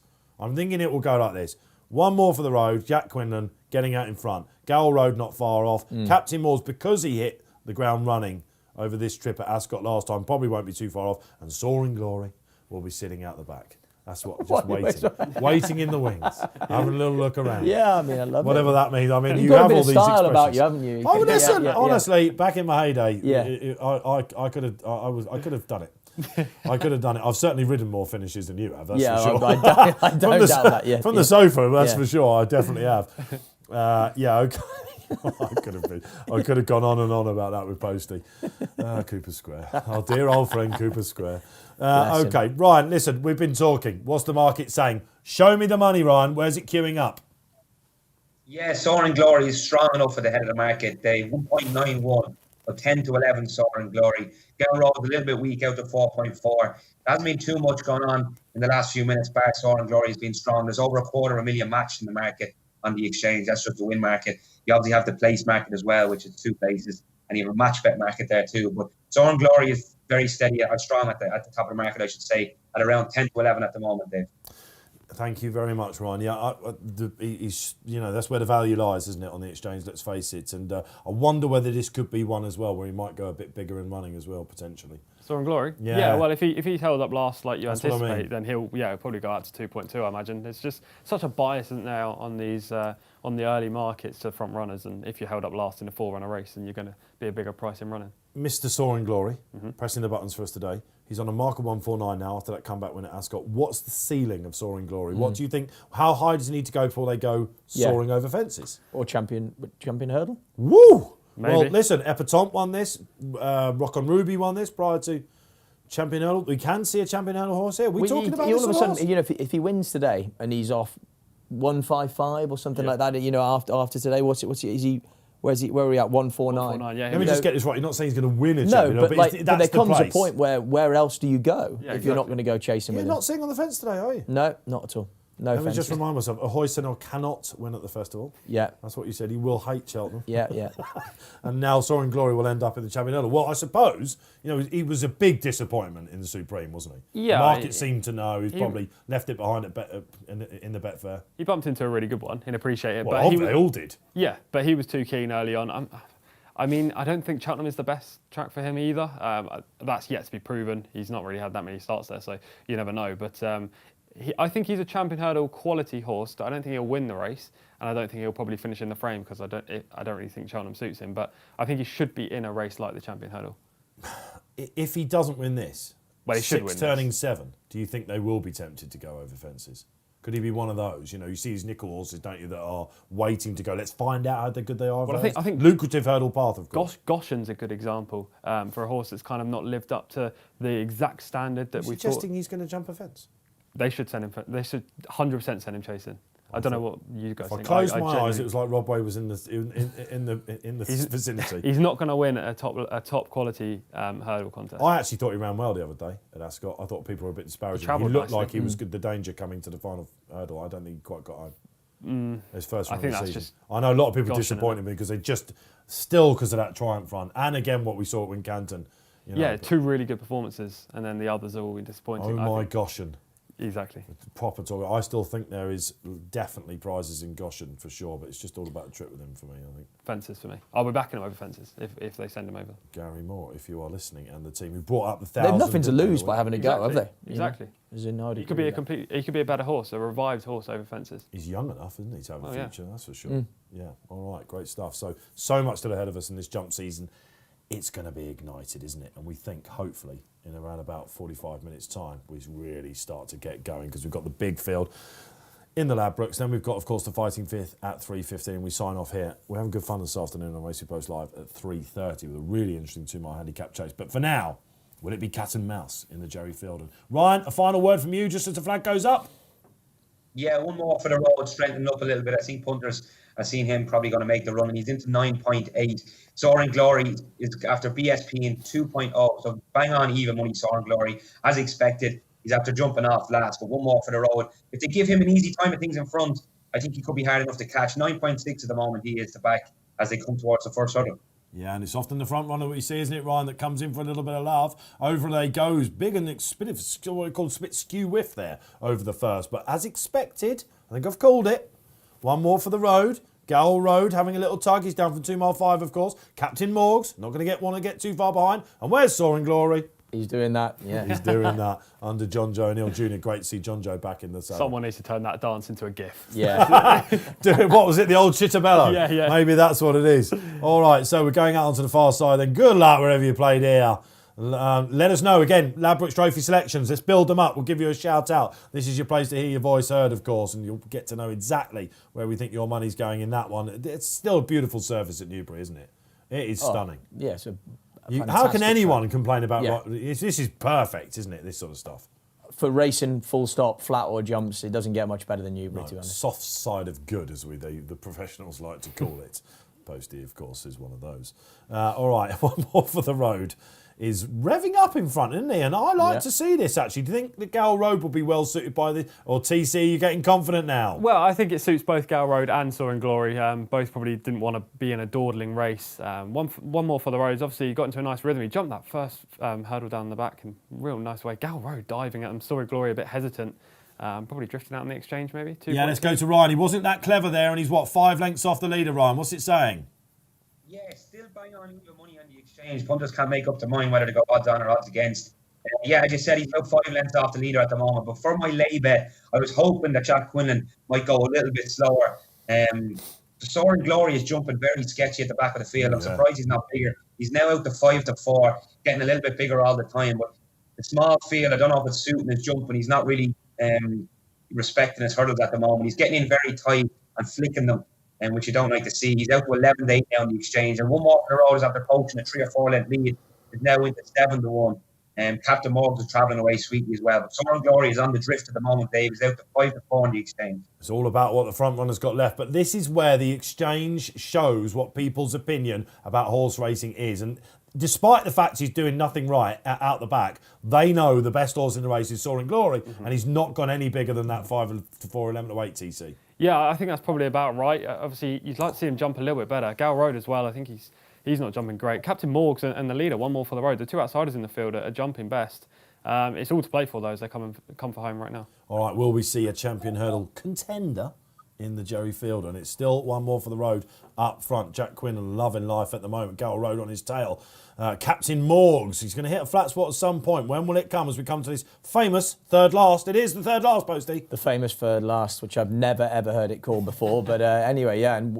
Well, I'll tell you why I call it the famous third last, because exactly what we saw from Gamble Road there. This is where the race really develops. One more for the road. Stole about 3 lengths over that hurdle. Got a really good jump. I can't believe he's as big as he is still, and he's coming right in, isn't he? Again, I don't know, Soaring Glory's not moved a muscle. This is going to be really exciting. I mean, if Soaring Glory can pull this off, we are looking at a champion hurdle contender, I think. Not so great there, one for the road. Well, Captain Morgs is there. Soaring Glory off the bridle. TC not happy at all. That was a terrible jump just then. This game over, yeah. I've got a big thing about fame and glories, lads. They don't find jumping easy. Oh, we'll get to that after this. I'll tell you what, Gamble Road wasn't great there. This could be a made all, couldn't it? Or could Captain Morgs pick him up? Surely this is gone, isn't it? Wow, another outsider. He's ridden them to sleep, as in the race last year. Floresta did it once again, and they're going to pretty much finish in race order. One more for the road, I should say. I've had plenty of them. I ought to know the name of it. Just looking for second. Captain Morgs went really well into feet. That would be your benchmark, I think. Oh, pat down the neck. Come on, let's see some more celebrations, jockeys, like we did at the open meeting at Cheltenham. Why not celebrate that? Jack Quinlan, Big Day in the Sunbeam, and Neil King. We'll find out where he'll be going after the race. 10-8, 133, up to what, near 140 mark now.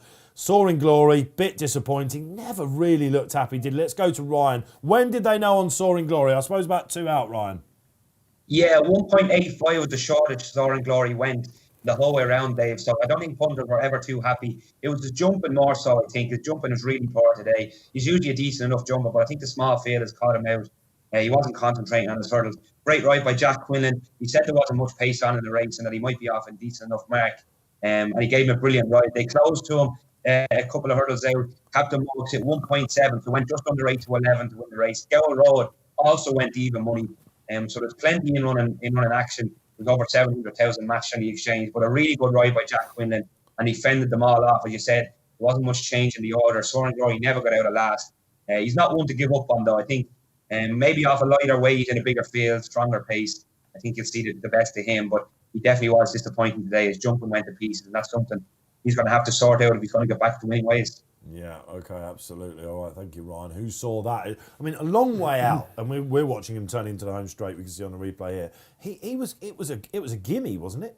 Why does this always happen in like small fields? I know that there's this old adage of like outside of the 3 winning. We've seen 2 4-runner races on ITV today. The outsiders won both.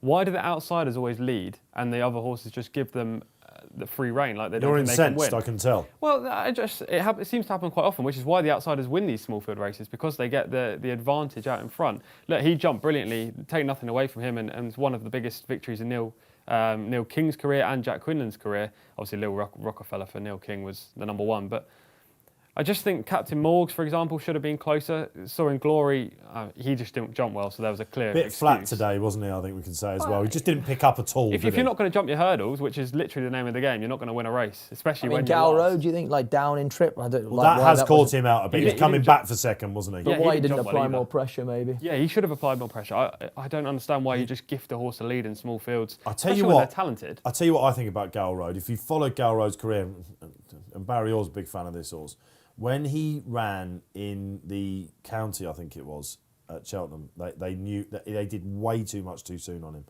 And I think that's in the back of their minds probably a little bit. They don't, get criticised for duels, don't they, and stuff like that. They probably thought he was coming back to him, TC, that's why. Maybe. He needs an end-to-end gallop, though, Gal Road. He stays well at the trip. I'm sure sectionals will tell us that was a 3-out to 2-out race, wasn't He it? literally nicked the winner, one more for the road, nicked 3 or 4 lengths. At the famous third last. The famous third last.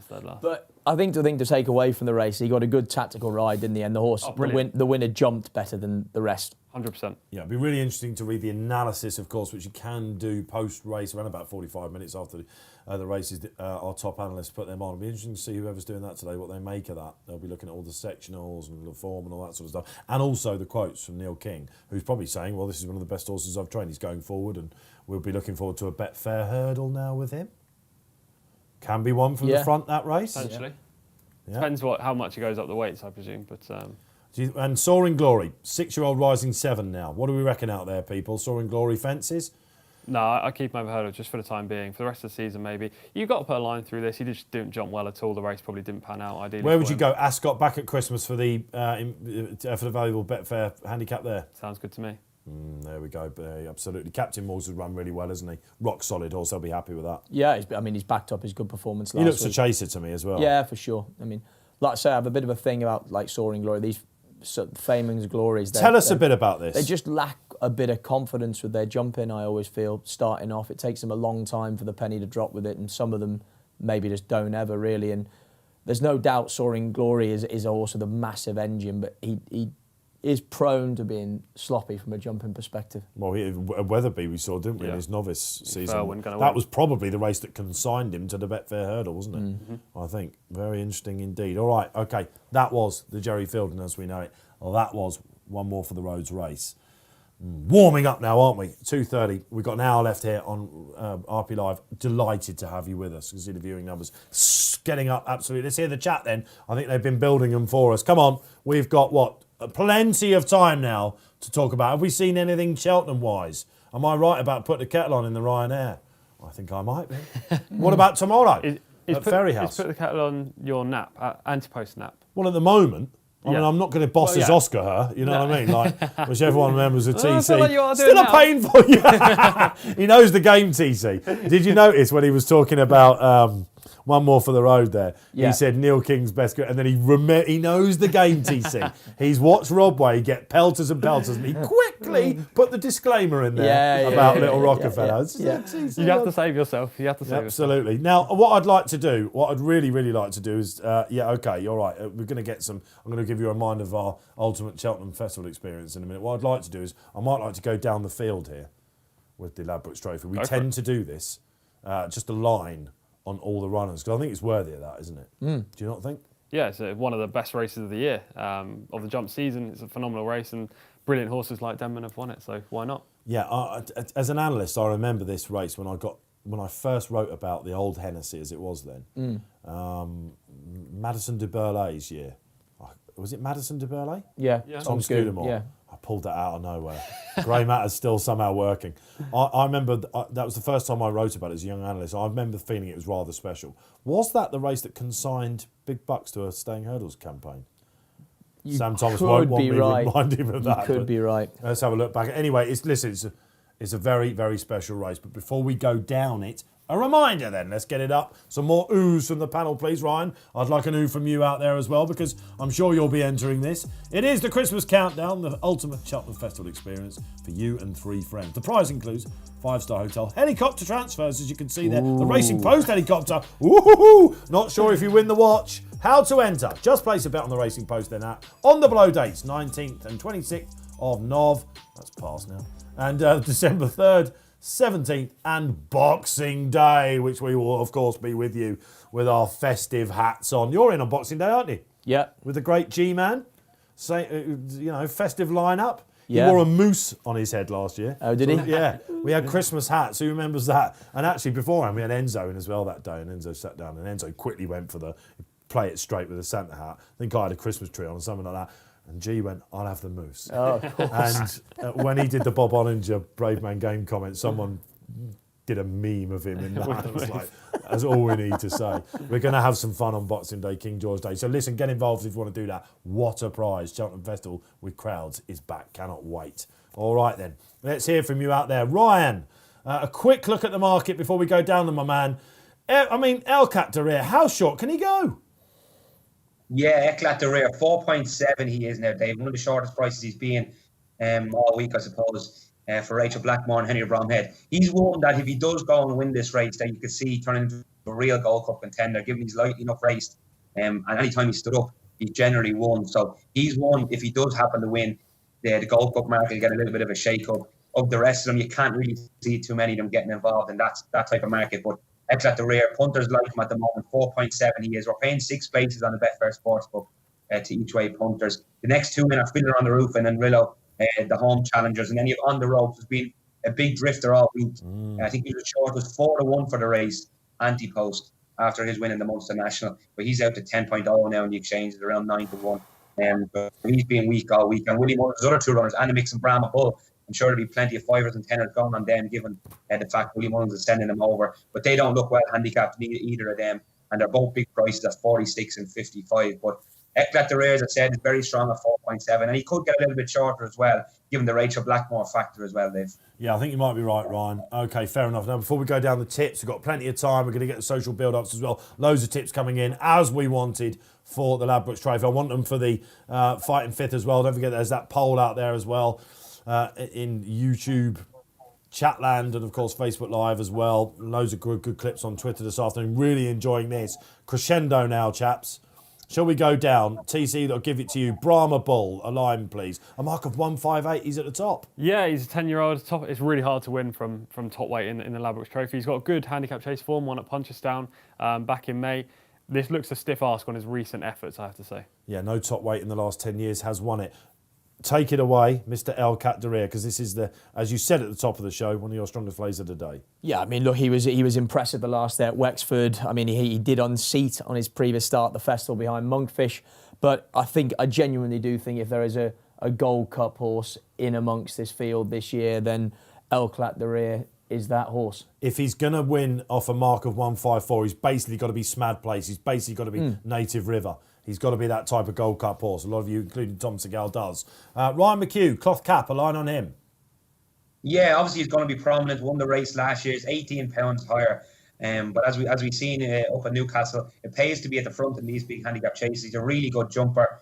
He obviously went on to win the following start after winning this race last year, so he has won since. But 18 pounds higher as a 9-year-old going 10 now, that might stop him from following up. Okay, thank you, Ryan. I think I'm with you there as well. Could there be more pace pressure as well? Animix, lightly pace angle. On the ropes. When I see Animix, I just think on the ropes. Yeah, you seem to be giving me all the Rich Richie horses that don't have any chance. I don't know much. I don't know much about Jack Foley, but just looking, he's ridden 32 winners in Ireland, which is interesting. Animix, I was on him for the 2019 Supreme. Who wasn't? Yeah, exactly. That he never ran in. He's just been another disappointment. Though he's rated 153, it has to be said. But he's been a bit disappointing given what connections thought he could be early in his career. I don't think he'll win this race. I think he'll get into a rhythm up front, the grey, and give you a sight. On the ropes, yeah, worried about the weakness in the market for this. I actually thought this guy would go off fast. Strange, the weakness in the market. Could it be a travel issue or something like that? Well, you'd imagine it's something we don't know about because the rain overnight is a positive for him. You know, he was very good in the Munster National. Exactly. Yeah, he won a. He is a presenting. How much do we look into that? I was actually going to make that comment. He is unusual for presenting in that he has shown a marked preference for soft conditions. But us keyboard warriors are right about presenting then. Yeah, but the more I've been the job, I'm not sure that this is a hard and fast thing for punters to look at, that presenting means they have to want good ground. There is no doubt that in times gone by, it seems that they do have a preference, but there's plenty of them go on soft ground. And this is a horse. He was good in the Munster National. He's racing up a £12 higher mark. Sean O'Keefe rode him that day, has been entrusted with the ride again over here. So a big moment for him. He's obviously had his issues, isn't he? Because he followed home stablemate Monkfish. He ran really well against Monkfish for a long way. If there's a 160 in the pack, for me, it's him along with El Cap de Ria. What about the Fiddler, Tevier, Fiddler on the Roof? Fiddler on the Roof. He was obviously placed at Cheltenham Festival, was very good at Carlisle, wasn't he, with the resurgent Colin Tizard team. They seem confident about the extra bit of trip here as well. And he is another class horse. I mean, maybe I've been a bit too sort of brisk in saying that only the Henry de Bromhead horse has the potential to be a Gold Cup horse, and maybe this is another one to chuck in the mix there. Second season chaser, Ryan, coming back to form, the Tizzies, Colin Tizard. Would you see, with no surprise, would there, if the Fiddler came out on top, Ryan? Where's he in the market? No, 100%. Tizard horses are obviously flying this season, Dave. He's second in, 8.4, so plenty of punters like him. Obviously won the Colin Parker at Carlisle last time. Form has been franked a little. Obviously, he would have had a high senior in behind him that day. This is his first run on a handicap for quite some time. And a mark of 150, when you actually break it down, to be honest, he could easily have £5, £6, £7 in hand on the form he's shown. He's contested graded chases, obviously, last season, dropped into a handicap here off a level 4. Racing weight is fine. As I said, the Tizard horses are flying, and plenty of people like him. He's 8.4 at the moment on the exchange. There you go. All right, a word from Ryan on the Fiddler. Just to be devil's advocate with Fiddler on the Roof, he's so often placed in his races, and also he's bled before, which I think is a slight behind concern. Next Destination at Warwick when they found out about the bleeding. What about field size as well? This is a very different test. All of it. You know, if you look back through his form, he basically has never, certainly since he's been chasing, he's never ridden in a field bigger than 7, and all of a sudden you're in this ultra competitive. What have we got? 21 runners today. That's an interesting angle. It's a different. I'm not saying he's not going to overcome it, but it is a factor. Like you've got to say this is a new test for him. I think it was a different story over hurdles for him, wasn't it? I don't know whether we can do that, but it's certainly in hurdles. He won a couple of big field races, but anyway, all right, that's the Fiddler. But it shows you how much of a big part he could play. 150 handicap debut, of course. He has got that Gold Cup-ish class form. Kitty's Light next. Now I've given you a beauty. Yeah, I have backed him. I am slightly worried about the ground softening slightly. Basically, at the start of the week, everything looked right for Kitty's Light. A fortuitous second, I think we can say, in the Charlie Hall. The handicappers left him alone for that. No 5-year-old ever won the race, but this is a freak. Yeah, I mean, he just shot up the ratings last year for Christian Williams. He's one of the burgeoning trainers in the sport. He's got plenty of good young chasers. Kitty's Light deserved to win the Bet365 Gold Cup. Eventually finished second behind Potterman, but got interfered with by Imrillo, who's in this race. Yes, fortunate in the Charlie Hall to finish second. Shamblu obviously would have won that race, but for coming down, he's got a good chance here. He's probably still well handicapped. Jack Tudor's experienced in these big handicap fields. I am not with him, but I can see why you would be. You might have to get the defibrillator out if he's there 2 out with me. Decibels may go through a new record here, because I think if he's there 4 out at the famous 4th last, he will charge home. Okay, what about a word on Brave Eagle? Nicky Henderson got such a good record in this race, Ryan, hasn't he? Bobsworth, of course, the last horse to win it without a prep run. Should say that if you're on some of these horses that we're going to come to a little bit further down the line. Brave Eagle, he would have liked the ground had it not rained. Yeah, hard to be enthusiastic about this one's chances, Dave. 85 on the exchange he is. 9-year-old, looks on the way down to me. He's regressing in the last few runs. He's only beaten 10 lengths last time, but he's definitely not one of Nicky Henderson's brighter lights in the yard, and I think it'd be a big shock to everyone if he was going to win. Yeah, I think you're right. We've got 21 runners. Let's pause, take breath, before we come to Mr. Malarkey, number 9 in the pack. One of a couple, of course, running for Colin Tizard. And get some social interaction in. You've been waiting patiently. And Inzaghi says, Potterman, very good form on good ground. Always runs his race. Alan King very happy after his second last time out. And Cloudy Glen, good run at Cheltenham in March for Venetia. And Trevor Hemmings in the second colours of the late Trevor Hemmings. Interesting. Hugh Masson, great to have you back, Hugh. Says, remastered each way. Interesting. Kate Tracy liked that on live extra, didn't she? On Monday, as the horse at Barry Orr quite likes as well. Good run over hurdles. Typical pipe prep, I think we can say that. And Potterman, another bit of love for Potterman to get all the places. Tom Leach, another one of our favourites out there, says, I think Brahma Bull could go quite well. And a mix. Richie love out there for Tom. Mullins horses at bigger prices should not be ignored. Safe advice, I think. And Mally Draycott, good to have you back, Mally. Back Danny Whizbang each way. Of course, this morning, Chris Cook, our front runner, on his email suggested that this would have a price. Long time ago, it seems that he won the novice chase at this meeting for Paul Nicholls, outside of the lot debutant for Milton Harris, who's had a storming return to form. Milton this winter so far. Great stuff. Keep them coming in. Lovely to hear from you out there. A couple of we mentioned there. Potterman. Well, I mean, look, he's a player. You would have to think the ground has gone against him, wouldn't you? You know, do you think or not? Yeah, if you look at the way, I've barely got a soft ground horse in the yard, said Alan King this morning. Yeah. I mean, where are the smad places of this world these days? That flat orientation now, isn't it? It must be. I mean, a lot of people be shouting Trushan at the of course, absolutely. I mean, look, he ran very well, didn't he? And it was in the Badger Ales at Wincanton. You know, ran a super race.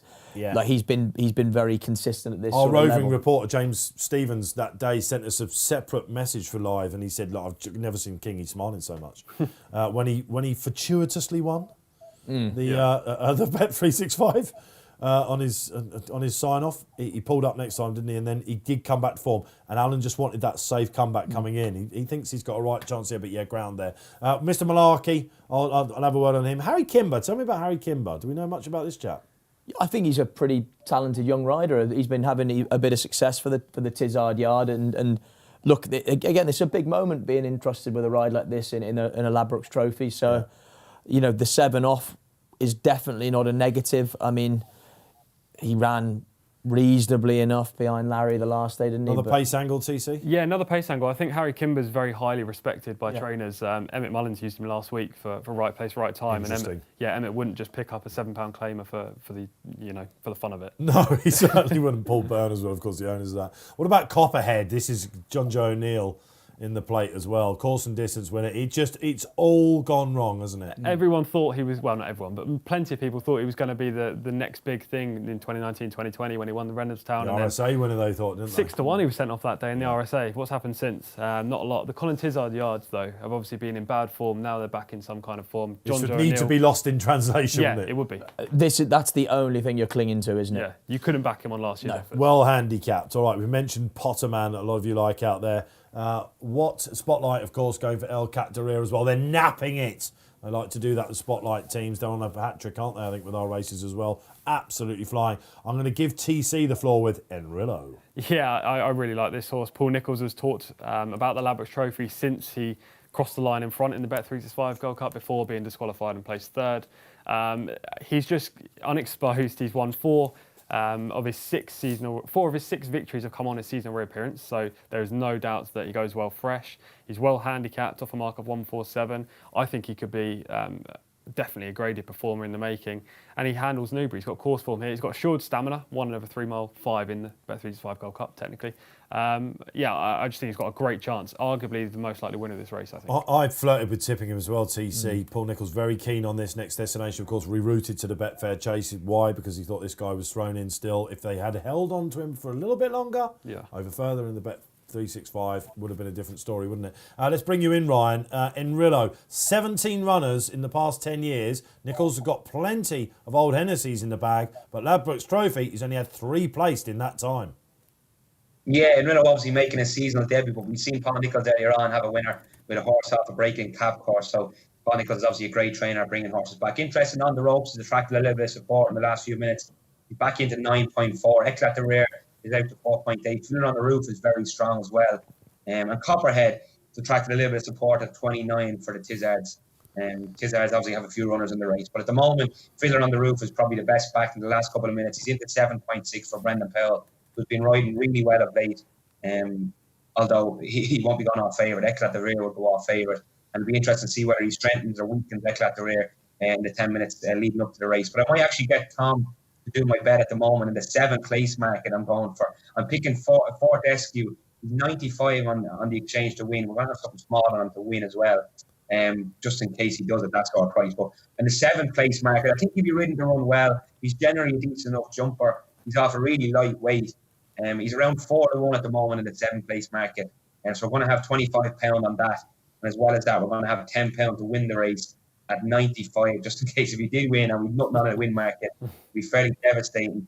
I think he's going to be ridden to run well, as I said. And when they're ridden to run well in a market like the 7th place market, you're always going to have some sort of chance.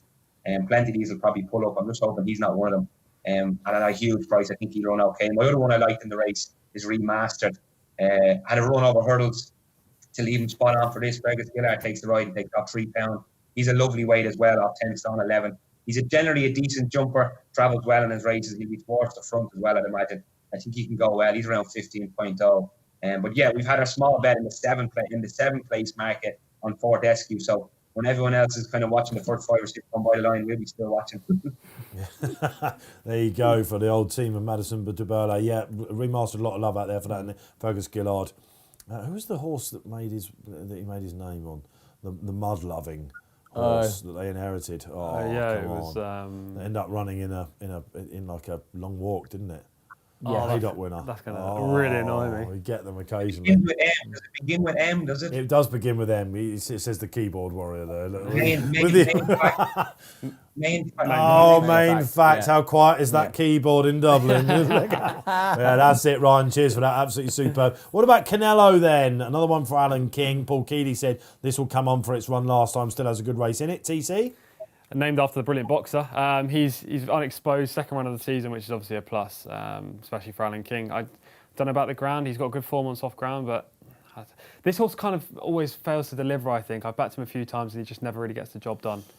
I've gone off the Canelo train. Yeah, the Canelo train. All right, will he pack a punch for you out there? Let us know you like it, Tom Bellamy. You've still got a chance to get your selections in. The Hollow Ginge. Fourth last year. Hollow Ginge, who fourth last year. Do you know, if there is a somewhat of a shock, it will probably be this guy.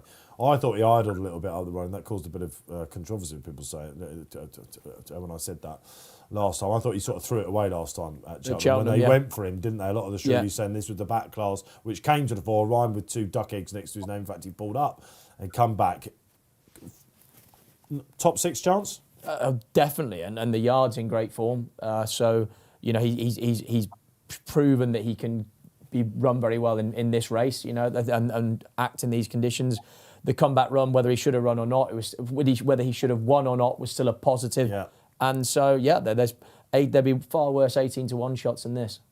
I'll tell you who is interesting. Number 16, De Machine. Yeah.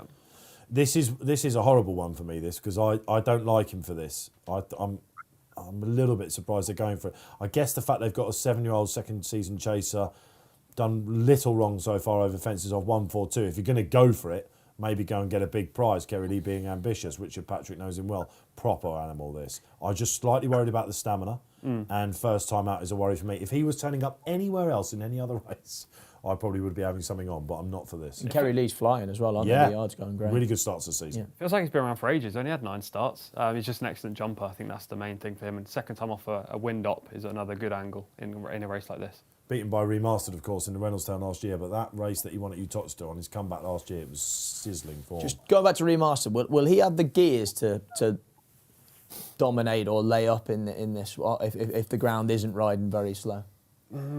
But I mean, he's quite a slow horse, isn't he? Yeah. But he has shown on occasions that he can quicken. It depends how hard they go early. The likelihood is they're going to go very hard. Yeah. He went too hard in the National Hunt Chase, didn't he?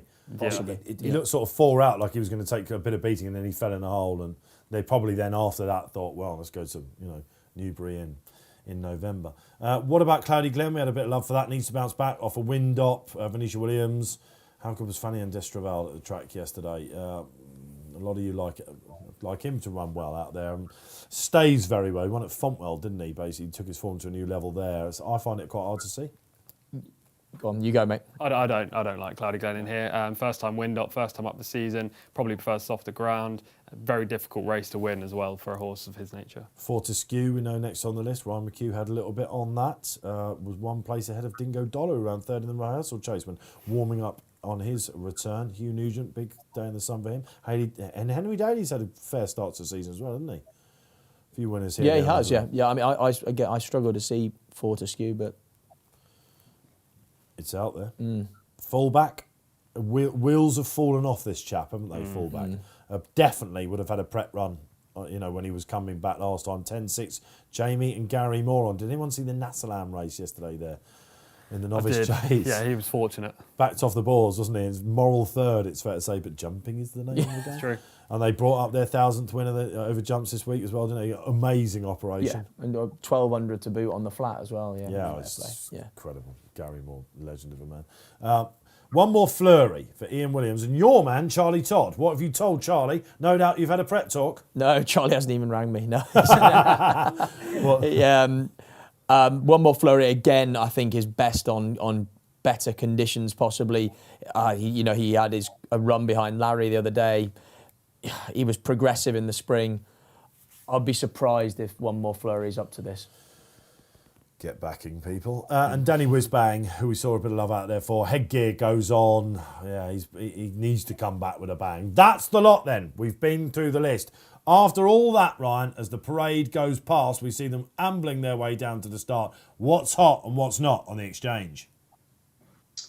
Fiddler on the Roof, still being really well supported, Dave. Into 6.6 now on the ropes after coming back in for a little bit of support. It's very weak. Out to 11 and 11.5 on the ropes. Eclat de Rare, since we started chatting about the race about 15 minutes ago, 4.7 he was then, 4.7 he is now. So I think punters have made up their mind. They're going to fend them off around 7-2. That is, to be fair, in a race like this, to hold its price, there has to be a little bit of strength behind Eclat de Rare 4.7. He'd go off around that, I'd imagine, having been that for the last 15 minutes. Last year's winner, Clock Cap, week out to 24. He might be one to trade in running. I can imagine him going a little bit shorter than what he is currently at the moment if he got into a nice rhythm after what he done last year. And Rillo's a little bit weak as well, but definitely the money horse building up to the race with only a couple of minutes to go is Fiddler on the Roof into 6.6 from 8.4. Ooh, the gamble then for Tizzies. Love to see a late gamble, don't we? Absolutely superb. Crowds back for this meeting, of course. It's just all good, isn't it? We miss those late gambles with the crowds not, of course, being at the track. What a difference 12 months, mate. This time last year was look, the sport kept manfully the flag flying, didn't it? It was hard to watch at times, wasn't it? I think sport as a whole wasn't it? I found it all really difficult. It just was not the same without the emotion of people being there, wasn't there, cheering things on. So it's great to see, and fingers crossed it stays that way. Fingers crossed, absolutely, very much. All right then, okay. Come on then. Who's excited for this? What are we, 2 minutes away from the 2021 Ladbrokes Trophy? This is going to be a belter. Will we see a Gold Cup horse in the making? Will it go back to Ireland? This hasn't been a great race rider, but of course Willie Mullins has won it, and Henry de Bromhead is all conquering. Just looking at them lining up, guys. Remastered. Playing around a little bit, isn't he, out the back? Who's that ride out the back? There's one. Is that? Oh my goodness, that's Danny Whizbang, is it? Yeah, but the problem is he's 21, so he canters down to the start last. So it's the fact that he's just got down there so late, get his. Is this going to hold us up a bit, Poste? No, because they'll walk right the way back as they're doing. They're going to walk back nearly a furlong and a half, and then they're going to walk in together to try and get them off first time. So Danny Whizbang will trot down over now and join in. Makes it more difficult to get the position you want for Mitch Poste, and he's going to have to be a bit aggressive to try and get in his slot. And you'll see in a race like this, 20 odd runners, we're lined up probably a 14 across the track, trying to get an early position, as we saw earlier in the rehearsal chase. This is key. In these stay-in chases. You cannot put how much emphasis it is to get a good start in these races, even though we've got 3.25 miles ahead of us. It almost looks like the Tour de France at this point, doesn't it? They're all the peloton are waiting to crack on, aren't they? El Cactaré then whips round. We just hope, fingers crossed, that they get off to the right start. I guess it was always going to happen in one of these races, wouldn't it? The more we've seen these front runners dominate, I want the lead. Could there be a burn? But the fact they're playing it out like this, like I say, that this is they're basically the winning post here. Now they're going to walk back the guts of 2 furlongs to the start. Starter hopefully is going to let them off way back from the tapes, and we'll get off first time. Remastered now is upsides in front. He had the red hood on, which is signifies that it's always going to be removed before the start of a race. So he's obviously a bit of a character going down. Hood's been whipped off now. He's bang in the middle, and Fergus Gillard there, ready to roll. And look at Rachel Blackmore giving up the outside to no one. Yeah, for a jockey who's arguably the best at positioning in the whole of jumps and flat racing, it's interesting that she's, 14 wide? Do you not find, though, a little bit like she's going to give herself room? You're at a straight line at Newbury. I think it's about 6 fences in a straight line, the guts of a mile to run.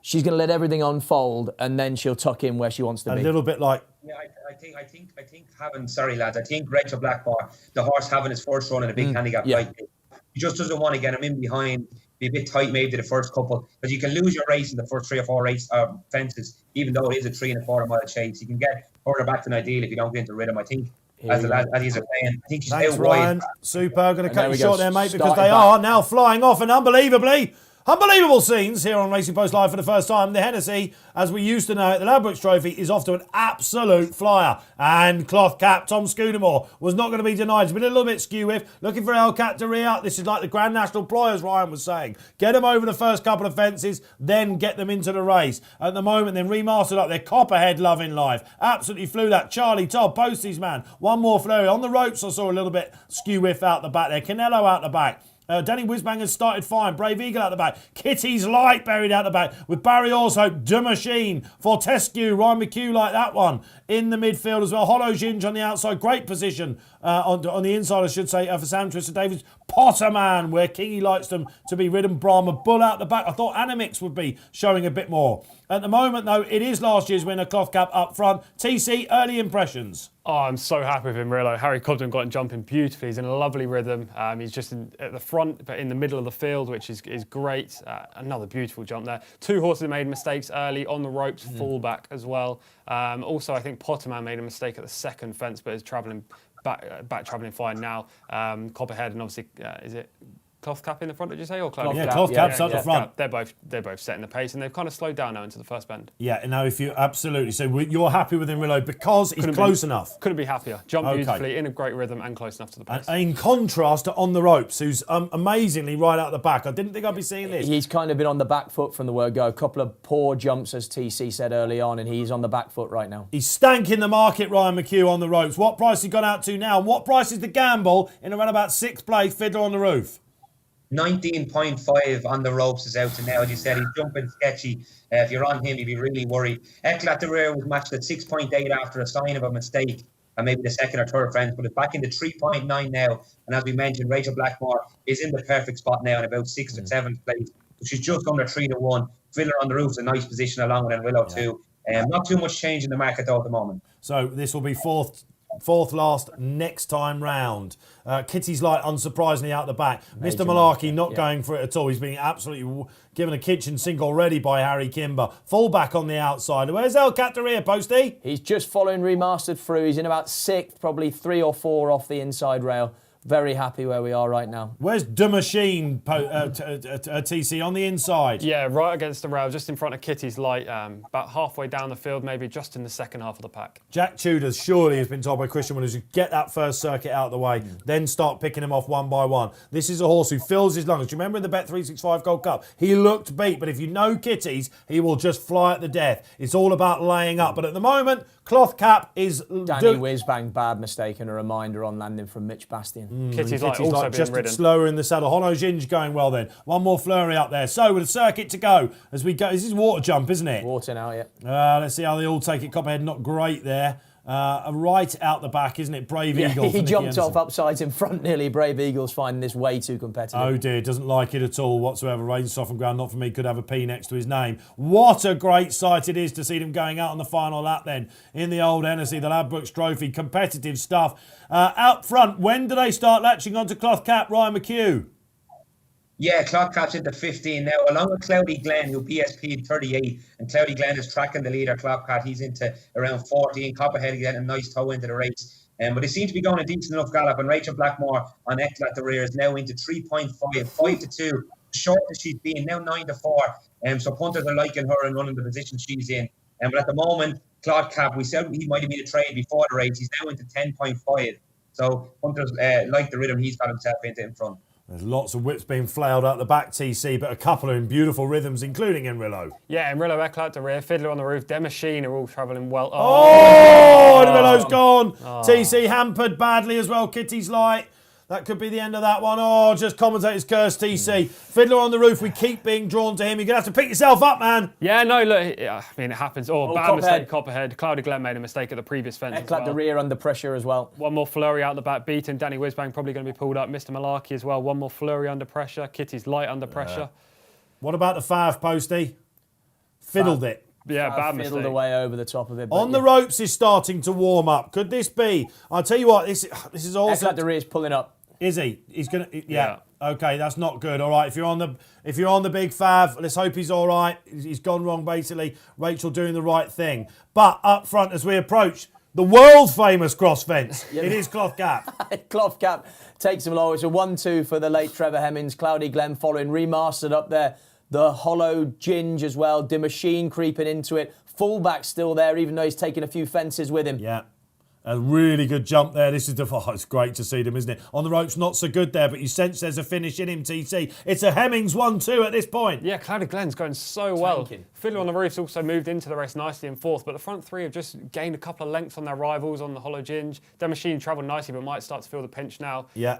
As is Fiddler on the Roof, just a little shake of him. All right, we're straightening for home then. I'll tell you what, Charlie Deutsch strikes for home. If you're on Cloth Gap, he's really going to have to pull us something out of the bag here. On the ropes, he's about 10 off him. Remastered, he walked through that one. Remastered was just warming up. That leaves Cloudy Glen in front. There was a lot of love for this. If you watched Fanny and Destravel yesterday at the track, he sent him on at this point. Will he last home? He stays really well, this horse. This could be a big upset. Fiddler on the Roof, the only danger you'd imagine now. De Machine running a blinder. The Hollow Jones picking up for the minor places, but this is at his mercy, TC. I think Fiddler's going to come and pick him up here. That's a shout. That is a shout. Unbelievable scenes if it happens. Let's look down. There's a lot of weight between them. Charlie Deutsch is rowing away, isn't he? Fiddler on the Roof and Brendan Powell. Could they do it? Unbelievable coming to the last. They're pretty much upsides. Big jump. Cloudy's flying it. Go on, Deutsch. Absolutely flew it. Charlie Deutsch. He gets lower in the saddle. Fiddler on the Roof is going to find one too good. He's won a blinder. The pair are daylight clear of the rest. Is it over? Fiddler's battling back. No, it's over. It's over, lads. Is it? Yeah, it's over. Yeah, wow. Yeah. He's idling in front, Cloudy Glen, but delighted to say. Half length. I called it. It's usually me doing that. Well, let's hope he's looking down on us because that was emotional stuff. It was his memorial service in the week. The late Trevor Hemmings has taken out back-to-back Ladbrokes trophies. Venetia Williams, Charlie Deutsch, take a bow. Ryan McCue, he sent him on, 4 out? Did he wobble on the exchange? A little bit. Fiddler on the Roof was matched at 1.15, so nearly 7-1 on in running. Hunters thought at one stage that he was going to get back up, but again, Cloudy Glen wasn't outside the front two the whole way around. It pays to be on the front, as we said in these races. And Cloudy Glen went on to win the race. And while everyone was looking at the 1-2 gone by the line, I think Fortescue actually finished 7th in the end. Hey. We got our there at 4-1. I think he only finished about 3 or 4 seconds ago, beating about 100 then. We'll get paid in that bet, I think. 33-1 the winner return. And I'll just check what he was 20 on the exchanges, 38.5. So bigger on the exchanges. It was a really big win for Charlie Deutsch, and that's probably going to kickstart Venetia Williams' season. Yeah, absolutely. So a big double then on TV at Newbury for Venetia Williams. This is, she's obviously won massive races before, hasn't she? Royal Pagaille, second to Aplutard, of course, last week. Teton Mill in this race years ago. Wow, there. So look, he looks quite small to my eye. He does. He definitely does. Yeah, I mean, he's just. I mean, would that matter now at Aintree? I'm not sure. I mean, look, is he an Aintree? Who knows? I mean, look, this is a huge race in its own right, isn't it? Yeah. I mean, and but we know. Look, carrying these colours, we know where they're going to. Yeah. Trevor now sadly departed, but we know where they're going to go, right? He always he just travelled beautifully throughout that race. He's got the mixture of good, strong, high travelling, cruising speed, as well as the fact that he can jump well and he stays well. They're going to go to the Grand National. I don't know if he'll win it.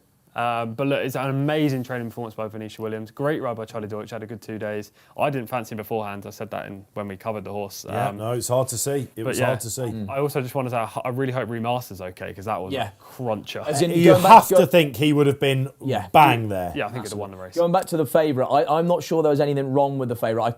I don't want to, but I just think he wasn't going. He made a couple of mistakes. And He she clipped pulled one up. just before she pulled him up. But I don't think there wasn't anything visibly to people that are watching to suggest that there was anything majorly wrong there rather than he wasn't on a going day. I completely echo what you're saying. Hopefully Remaster's okay. Yeah, we will get news from the track. Don't you worry about that. The eagle-eyed boys in the gallery as well will be picking it up. So Ryan is off on the score sheet at last, Ryan, I suppose, to a certain extent. There we can see the Betfair SP of Cloudy Glen then takes out the 2021 Ladbrokes Trophy. Remastered is up. We're hearing and all good. Great. Lives to fight another day, and it's galling, isn't it? Because and for Fergus Gillard, you go home tonight. He fired him at it, didn't he? Well, we could do nothing but he was going forward. They were about to lock on. Yeah. That probably would have been in Fiddler's advantage, wouldn't it? And the stride was there. The horse just made a Clipped it misjudgment and clipped it. And you see that happening at the. We've got to move on then because it is the feature race of the day here on RP Live. It's the Betfair Fighting Fifth. I'm watching him go to post. It's Montmoral. Where does he sit in the market against last year's winner, the heroine, Epatante, Ryan McCue? Yeah, Epatante back into 2.66. She was much weaker this morning, out to around 15 to 8 on the exchanges, but she's much stronger of late. Montmoral is a bang on 2-1 chance, 3.0. Tor Royale then next in. I really like about Tor Royale at 6. Silver Streak at 13. Not So Sleepy, 17.5. And the outsider of the field, Voile Red. The bet for me in the race, if Tom wouldn't mind doing, I'm going to place Slay Montmoral at around 5 to 6 on the exchanges. I just think it's his first run outside of Juvenile Company. He's taken on a champion hurdle winner, obviously, in Epatante. So Royale is a really likeable and consistent horse who will definitely run his race. And I think at the prices, for me, 2-1 to win the race, but we're going to place Liam because I do think that So Royale will run his race. And Silver Streak is a really likeable horse as well. I think at around 5 to 6, we're going to lay him for £50 in the place betting.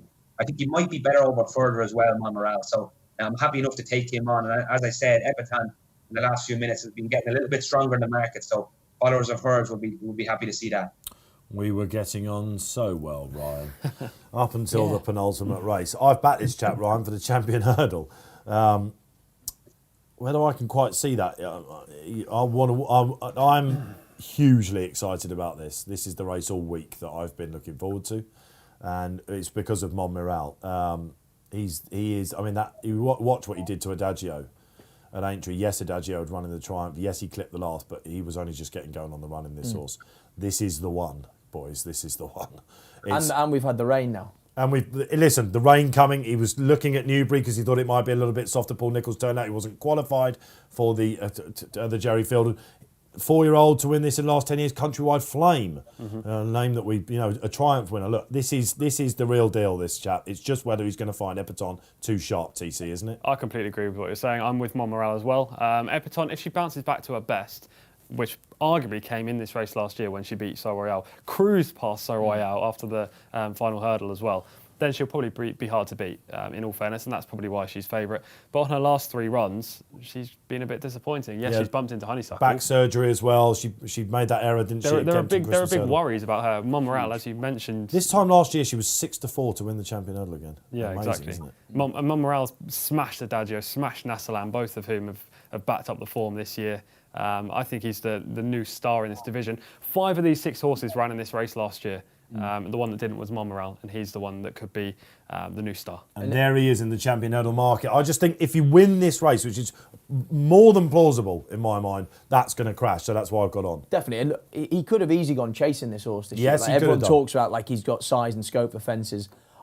Knowing the way Paul Nicholls operates, there's only one reason that he stayed hurdling is because they were talking about going to the Marsh Chase, because I said, have you got the Arkle winner? When I interviewed him in March for Betfair, and he said, well, it's whether he might want a bit further. So they know this horse. He's unbeaten.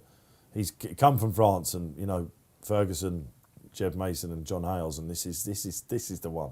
Even if he comes second here today, they've got serious horse with them. But I'm really excited by this. You'll be disappointed if he comes second, though, won't you? Well, of course, from a personal point of view, and I want to see this next.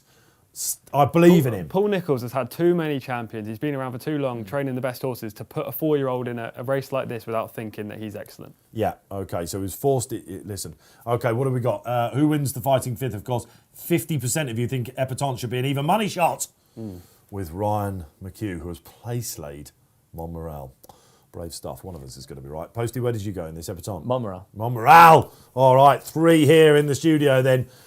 Here we go. This is a biggie. There were just the 6 runners, of course, like there were when Epatante went to Poste last year. The flag is up. Good luck wherever you're playing in the fight in 5th. We're going to learn a lot here, aren't we? Will we see a creditable champion hurdle contender? Will we see the former champion hurdle winner bounce back? Epatante. Will it be So Royale making it 3rd time lucky in the race? Let's hope Not So Sleepy gets over the first this time. Well, Not So Sleepy hopefully will be the pace angle. Here we go. And he won't take Silver Streak out as he did last year. All right, off and running, away we do go. Vada Rev, of course, in the race as well. And actually, Vada Rev is saying, no, I fancy the lead today. Rather lit up, isn't he, in that first-time visor. Connor Farrell goes on. That'll suit the hold-up horses. They're all over the first, absolutely fine. Silver Streak taking a good old keen. Now, Not So Sleepy must be thinking, hang on a minute. I've got 2 horses in front of me, TC. Yeah, he's not used to it, and he was just throwing his head around going to the first, but he jumped in nicely. Bit hesitant at the second, but every horse got over well. Epatante jumped nicely, so did Monmoral. Okay, great stuff. So we are early doors. Epatante out the back. Monmoral just ahead of her with So Royale. What is the market like, Ryan?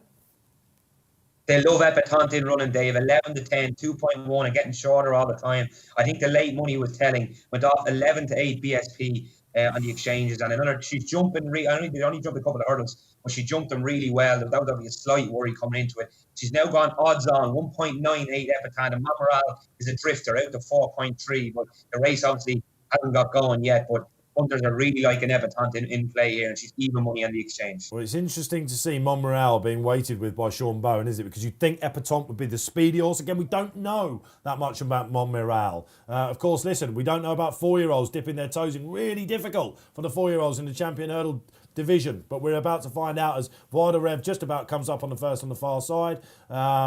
Lovely Silver Streak there. He's upside him again. Wasn't great there, Monmoral, was he? Did you see that? I thought he jumped okay, but it was just after that he got bumped along, maybe just to take the bend. Look at the beautiful So Royale just waiting in the wings. No pressure on me today, he says. I'm coming in to get in peak form. It's just a ground with him, I suppose, which does look rather chewed up there now. Yes, and also he was readily beaten last year by Epatante in this race. I find it hard to see the form reversal there. Okay, all right. So here we are then, fighting 5th time, won by some of the greats over the years. Remember Archibald and the likes, and he pulls Monmoral wide. This is interesting. Silver Streak's not going really. Not really going, is he? He wasn't at his best behind So Royale at Kempton. The market liked him that day. A little bit novice-y there from Monmoral. You can't be doing that in a champion hurdle up, and he's now rowing against him. Oh man, he's going to go big, isn't he, in the run? Wow, Ryan, he's up to 9 to 1. I'm not liking what I'm seeing, man. No, and to be honest, the way he's jumping, he just strikes me as a horse that will really appreciate fences. I think he could be backing him for the Arkle after this run, as opposed to a champion hurdle. He's not a champion hurdle horse. The way he's jumping here, he's jumping them too big. He's a bit novice. This is a big step up for him to take on these types of horses. Epatante is into 8 to 13 in running, absolutely cruising in behind him for Aidan Coleman. And it looks only a matter of time before she takes it up. Monmoral is out wide, under pressure, not jumping with fluency. Now out to 12 to 1 on the exchange. The pre-race tactics, I reckon, here, guys, have confounded Sean Bowen because he's expecting a proper pace on and for them to collapse. And this is a horse that obviously will stay a bit further. He wants to stride. At the moment, it's surely Epatante's to lose, isn't it, guys? Yeah, we could see the same forecast as last year. Epatante beating So Royale. They're the two that are travelling in behind. Wouldn't be surprised if Monmoral picked up 3rd. Not So Sleepy, still travelling right at this stage, but tends to fall in the Streak's kind of come back into it. Yes, he has. It's just Vada Rev. So we're 3 out then. And Monmoral, despite the fact he's not jumping, he's given his absolute all. But this is where Aidan Coleman senses it. And again, the 4-year-old's falling in a hole. This is, not good to see at all. Shame to see, actually. But it's Not So Sleepy. Last year's 1-2 then. Last year's 4. Okay, you absolutely walked through that. What's Epatante got? She's going to have to come back on the bridle. Looks like she's going to do it, though, guys, isn't it? Yeah, So Royale on the inside. So Royale's finishing very nicely. What, it's flying So Royale. Come on, ping this. Go on, So Royale. Ping.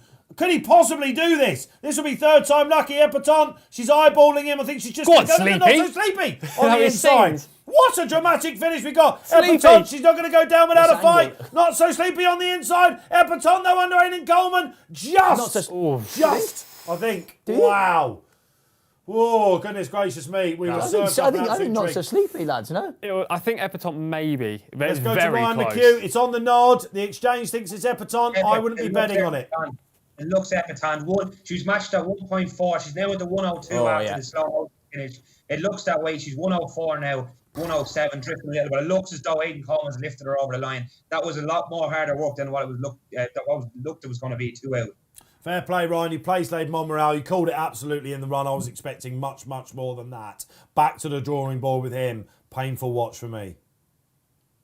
Yeah, Monreal jumped to novice. Never really travelled. I might have been a bit in tongue-in-cheek when I mentioned the Arca, but I can see him going chasing after that run. I don't know why he would spend another year over hurdles. I'd say in respect fences a lot better because he is a decent enough jumper, but he just going at that pace. He jumped poor early on. But Epatante is 116 now in the photo. The camera's on Not So Sleepy. They're getting a little bit tighter together here. The result still hasn't been called, so we have to make this official first.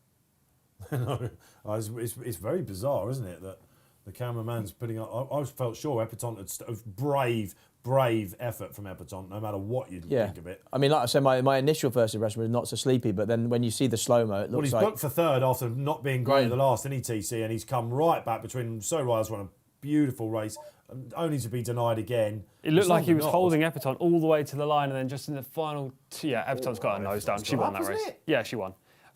If Not So Sleepy jumped the second last... Funny angle, though. If not So Sleepy jumped the second last, he'd have won that race. We got 9 minutes to our last race. I tell you what, sometimes you try and get it right, don't you? Monreal. What do you make about the Monreal for fences while we wait for the result? I mean, look, it's probably the only option, isn't it? I mean, but I to try and think that he looks like an Arkle contender on the back of that right now. With what we've got coming up and all that sort of stuff, yeah. He's good. I mean, I'm not being funny. You wanted to see a lot more. I don't want to say it was a horrible performance, but because he's a young horse with his future ahead of him, and he's still very talented. But if you're driving home tonight and you're in the Nicholas camp, that was horrible, wasn't it? I mean, he was on the back foot throughout. He didn't really jump at all. Yeah. And I mean, he didn't even keep on. You said that you thought he might keep on and be third. I think he fell out the back of the screen. About halfway, he just left his back legs in. Yeah, he did, He can't, I think I was called in the run, he can't be doing that. And we'll see what Sean Bowen says afterwards, because there will be beating comments. Hang on, what's going on here? What's going on here? Is it dead heat? What's going on, guys in the gallery? Do we know? Betting suspended, so... Guys in the gallery, what's going on? Do we know? We can't hear, obviously, here in the studio. If that's a dead heat, I mean, we're talking about LA Bella again, aren't we? I mean, who's the judge? It is dark and snowy there, isn't it? Guy Lewis up there. Yeah, Guy. Oh, Guy. Three-way photo. It was marvellous, Not So Sleepy, to see him come back like that. A horse that usually has to tear off in the lead. He would have won. Going. He would 100% have won if he didn't make that horrific mistake 2 out. He lost all momentum, somehow re-rallied in the straight against 2 top-quality Grade 1 hurdlers in So Royale and Epatante. It was a valiant effort. I mean, if it's a dead heat, then he deserves his share of the win. A dead heat, would you believe it, if we got that? Didn't look like a dead heat, I didn't think. The one thing we can say is Honeysuckle is now going like this, and she let me show what I can do tomorrow. I don't think she'll be worried about any of this, will she? No. She's not losing any sleep tonight, no. No, in fact, she could probably hit the bar. Yeah. You know, and come out and still strut her stuff tomorrow, couldn't she? Of course, we've got Honeysuckle coming back out in the Hatton's Grace, part of an unbelievable card at Fairy House. Irish Sunday's warming up. We're just watching a replay here, guys, for you out there from the third last. Monreal, he's hanging a little bit as well, isn't he? Really disappointed with him. This mistake by Not So Sleepy, just here at the second last. Silver Streak did his best to get back into it, didn't he? But another bunny jump there. And again, that halted him, didn't he? Not So Sleepy. Confirmed dead heat. Whoa. So I was half right. Stewards. Fair play, good shout. I would have felt sure Epatante got a head down there. Do you know what, though? It's the right result. It is. I mean... As a mic pack goes flying on the floor. I don't know, is it? I'm really not sure it is. I think from a race perspective, do you not think? Oh, listen, Not So Sleepy. He probably deserved to win it, didn't he? Yeah, I think he deserved to win. Well, Tom Here we go. O'Brien There's a photo. There's a photo. Fair play. Looks like a dead heat. Is that the Guy line? Lewis or not, that looks like a dead heat, doesn't it? Johnny Burke's very far up the neck of Not So Sleepy, isn't he? Well, that was a dreadful race for me. Not only did Monreal bow out, but I pretty much scored in the photo that Epatante had won it. It looked like that, but on the nod, I guess that's what those lines are there for, and it was not even a pixel in it. A dead heat in the fighting fifth. One of the most talked about fighting fifths it'll be for a long time. But what do you reckon out there? Honeysuckle, will she shorten on the back of that? Ryan McCue, what is she at the moment for the champion hurdle? And is there any rippling at all? I imagine on that maybe Epatante's gone out. 10-1 from 14, Dave, would you believe, that adds cut her to after that performance? I'm not sure I see that myself. We've added Not So Sleepy in at 50-1 to the champion hurdle. It was a brilliant effort by him. It looked as though Epatante was obviously going to win the race. She's 102, she's matched that in the photo. So obviously, although the people would have backed the winner, they would have got a lot less than what they did. So a lot of people got stoned in the photo, I'd say. 1.31, not so sleepy, the lowest he was matched. And Sol Royale was matched at 2.5. He would have been a trade for a lot of people, considering he travelled so well. But yeah, a dead heat. And Epitan had to really dig down in the last 100 yards to try and pull that out of fire, because Aidan Coleman travelled really well into the race, but didn't pick up as well as he'd hoped. All right, great stuff. Thank you, Ryan. Yeah, a dead heat then. Wow. Oh, 1,000,000 to 1, wasn't it, coming in this afternoon before that? Dramatic scenes. But Honeysuckle, we watch with bated breath tomorrow. By the way, who's backing a horse at 102 in a photo finish? That's ludicrous behaviour. I don't imagine they're human. That Put it that way, quite literally. Don't imagine they're human. Shocker. We must move on, though. We've still got one more to treat you with here on Racing Post Live. It's been some afternoon, isn't it? Thrills and spills along the way. Highs, and I'm coming off a low. Who do we think will win the last? You're on a hat-trick of sorts. I'm going to give you that, Ryan McCue. Yeah, this is a tricky race to finish proceedings, in fairness. Elusive Bell I'm going to play in this race. I'm going to use the each-way market and the exchange. If Tom can have 25 each way on Elusive Bell. We've seen horses win off a break so far today. Cloudy Glen obviously won the big race at Newbury. And this horse returns off a 289-day absence. But obviously Nicky Henderson is well capable of getting them ready. And I just think off a mark of 140, she might have a little bit more to offer. As I said, it's a really trappy race to finish proceedings. Ponicut has a 4-year-old towards the head of the betting, Il Rodito. Grey Diamond is up there with Numitor as well. But Elusive Bell at around 15.5 in the win marker. We're going to back her each way. I think she can run a decent race for Sam Whaley-Cohen. All right, then. That's the final trade of the day for Ryan, who's warmed up at the business end. It's got to be said. An Elusive Bell. I mean, to look right down and see that she was there. But Sam Whaley-Cohen then in those famous colours for Nicky Henderson. Hoping, so for slightly better luck. He's just dead eating and fighting fifth. I'm sure he'll be delighted, really, to share the prize. But that is the play for Ryan then. Let's go down the panel. I found this very, very tricky. I thought if there was a joker in the pack, it was definitely Il Rodito, ex-French. Nichols used to farm this race. I remember when I first got into racing, I used to go to this meeting. It was Nichols it never used to be the last. It always used to be after the old Hennessy, and there was always a couple of races after that. It used to be a bumper, I think, back in the day. But this was a race that used to be, Paul would line one up for another 4-year-old in these colours that needs to fare a lot better. But he'll do for me tentatively, TC. Yeah, well, it's been a bit of a disappointing afternoon on results-wise since the best bet went in before we came on air. So I've backed two, hopefully get out of trouble. Finale. The main selection is Elusive Bell with Ryan as well. I like the angle. Did not see that. She finished third at this meeting behind Epatante 2 years ago. Last year she won at this meeting. I think this is her seasonal target. Nicky Henderson, yes, first time up isn't an angle, and I don't think I've ever backed a horse that's won under Sam Whaley-Cohen, not even the Great Long Run.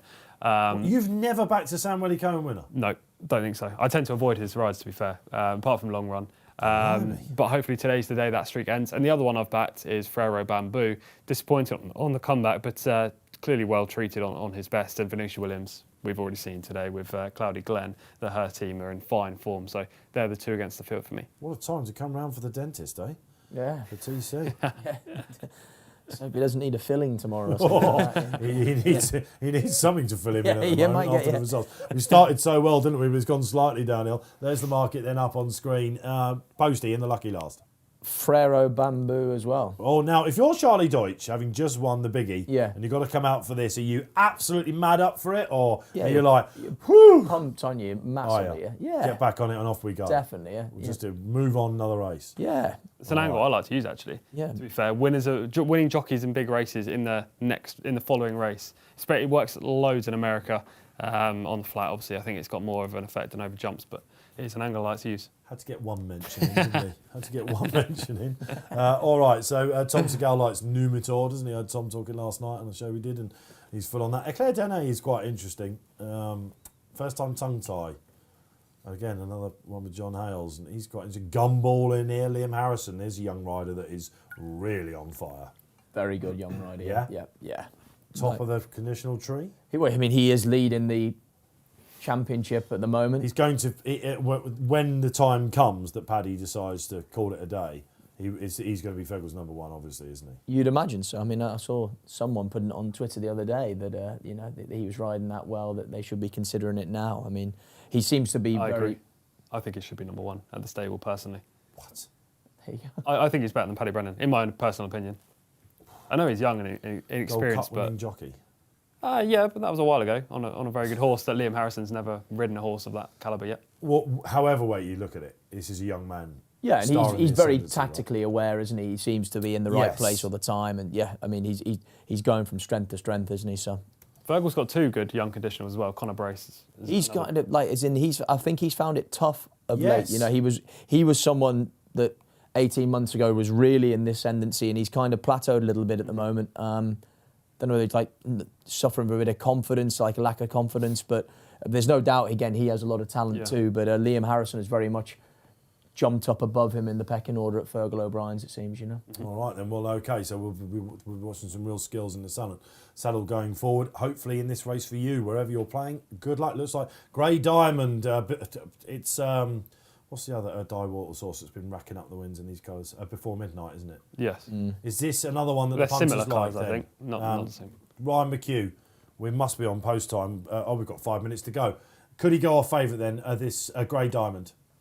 Yeah, well, Il Redondo is very weak, out to 5.7. New Motor and Grey Diamond, both of them are coming in for decent support. And Sully Duck also, the top weight, is into 10.5, having been around 14 a few minutes ago. So Sully Duck at a price is the one that's attracting a bit of support. And the one you mentioned earlier on that definitely has a chance, the Eclair Dane. I know he's a fall to his name, but he's generally a decent jumper. Tongue tie goes on for a time, and he's a nice prep runner. Weatherby, he's in around 10.5 as well. But Paul Nichols, his horse is weak at the moment, and Numitor is challenging him for favouritism. Yeah, Tom Segal really keen on him last night, actually, wasn't he? And Emily Webber, who's doing well for the Spotlights. The Spotlight team been on fire, haven't they? Also going for Elusive Bell. I didn't see this hat-trick, this three-way agreement. I really didn't. She can be quite keen, can't she? Of course, the distance winner, obviously, as you mentioned. That would be, so they're going to, I don't know, where do you want to sit in this sort of race? Just in behind the speed, I think. Just like, you don't want to be too far off the pace in any race, really, especially today. But yeah, I think Sam Cohen will know how to ride her. He's ridden her plenty of times before. And this does seem like the seasonal target, which is probably why plenty of punters are getting involved on her. I think she is about the right price, I have to say. I've put her up, but 14 to 1 I think is fair. She shouldn't be much shorter than that. Well, isn't it surprising, though, with Ryan, Tom and the Spotlights going for it, that it's not a little bit shorter? Sully Doc, AA, I mean, probably, it's a dreadful commentator's name, that, isn't it?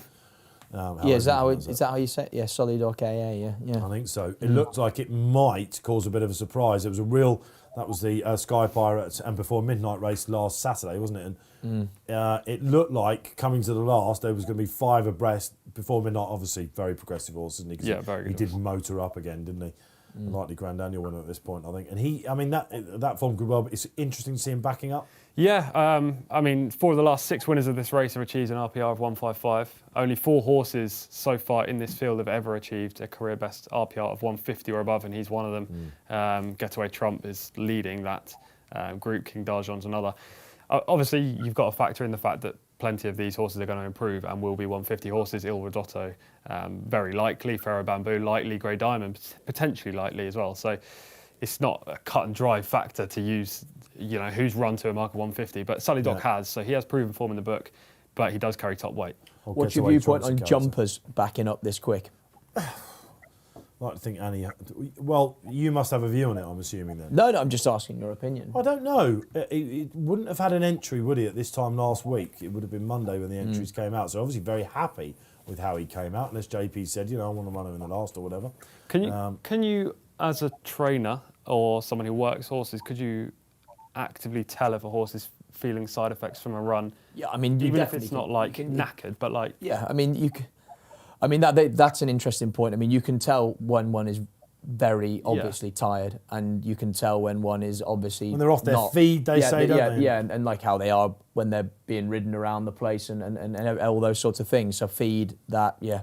But get to know their characteristics as well. But I think like you say, when you're in the middle somewhere, yeah, that's when it becomes subjective, as in you're kind of taking a bit of a punt, aren't you? Exactly. Highlights of the afternoon while we wait for the guys in the last to get down to the first fence. Highlight of the afternoon, I suppose, Cloudy Glen, we'd have to say. Yeah, for Trevor Hemmings, I mean, it's the best story. I mean, it's the Peter O'Sullivan, the colours. That was lovely, wasn't it? The cap course. Two great stories. Emotional afternoon then. Yeah, 2 great stories. Yeah. From a punting perspective? Seen, not heard. Before we came on air. That's great. It's been a bit of a torrid afternoon. Was Tom George's in the first? I had a bit each way when you're on clinging that. onto a third, yeah, exactly. a little bit like me as well. And could have done with good boy Bobby getting back up. That was as close as you got, wasn't it? But you were happy for Charlie Deutsch. You gave him a shot on the running, didn't you? Yeah, definitely. One of the characters of the weighing room. I don't know if he's a big character. He looks like he should be a science teacher or something. He looks way older than his years, doesn't he, Charlie Deutsch? Yeah, he really does. Yeah. I mean, he's obviously had a bit of a colourful career, hasn't he? I mean, well, he has. I mean, again, just shows you, doesn't it? Keep your mind on the game, get over it, and lots been said about that with riders recently, of course. So a massive thing. Highlights tomorrow. Are we looking forward to anything? Obviously, Honeysuckle. Yeah, massively to her. One for the Royal Bond. I'm torn between 3 Strike Life and Impervis as they come in at Newbury. 3 Stroke Life's my selection. Oh, he's lovely horse. It's just whether he wants a bit further, isn't it? Yes. Can be a bit of a speed race, that. And we've got the Drimmoor as well, haven't we? Yes, yeah. Is it a Drimmoor? Yeah, it is a Drimmoor. Is that the race with Beacon Edge? Yes. Yeah. I don't have a strong fancy in that race, but it's going to throw out plenty of future clues. Yes, it will do. All right, looking forward to that. A stellar day at Fairyhouse. Loads of clues tomorrow. We'll be back on Monday to remind you for Racing Post Live Extra, and then Friday and Saturday for the Tingle Creek meeting next week. And Ryan will be with us for those as well, I'm delighted to say. All right then, we're off and running a Numitor, the bold grey on the inside, Tom Scudamore. Interesting, should have mentioned Star Max debuting here for David Pipe and Fergus Gillard. Fergus obviously all right, remastered all right as well. Thank goodness, he lives to fight another day. And there's a biggie in him, isn't there? As Numitor opens up a proper lead and they're trapping Charlie Poste. Yeah, they're going a good gallop here. Numitor, he's a bold front-running grey, and it's lovely to see. Very happy at the moment. Charlie Deutsch, fresh from big rate success, has my selection positioned nicely. He can do no wrong, can he? You know, when you're riding like this, he's just like, if I sit third, I think I'm probably going to win. Yeah. Confidence is absolutely using it. What about the Bell then? Is she shining? Yeah, she jumps okay. She's in a prominent position, which is good, and she's kind of settled. She has, yeah. As well as she's going to. She's often pretty keen. Interesting that Paul Jacobs has bought into Numitor, by the way. It's his first ever jumps runner. Of course, his big horse? Limato, of course, yes, very much so. Yeah, it is interesting, isn't it? All right then, Ryan McCue, let's go to you. Grey Diamond now nicks the lead off Numitor. What is the market like? Yeah, whatever gets to the front, they love it. Early on, Numitor got to the front.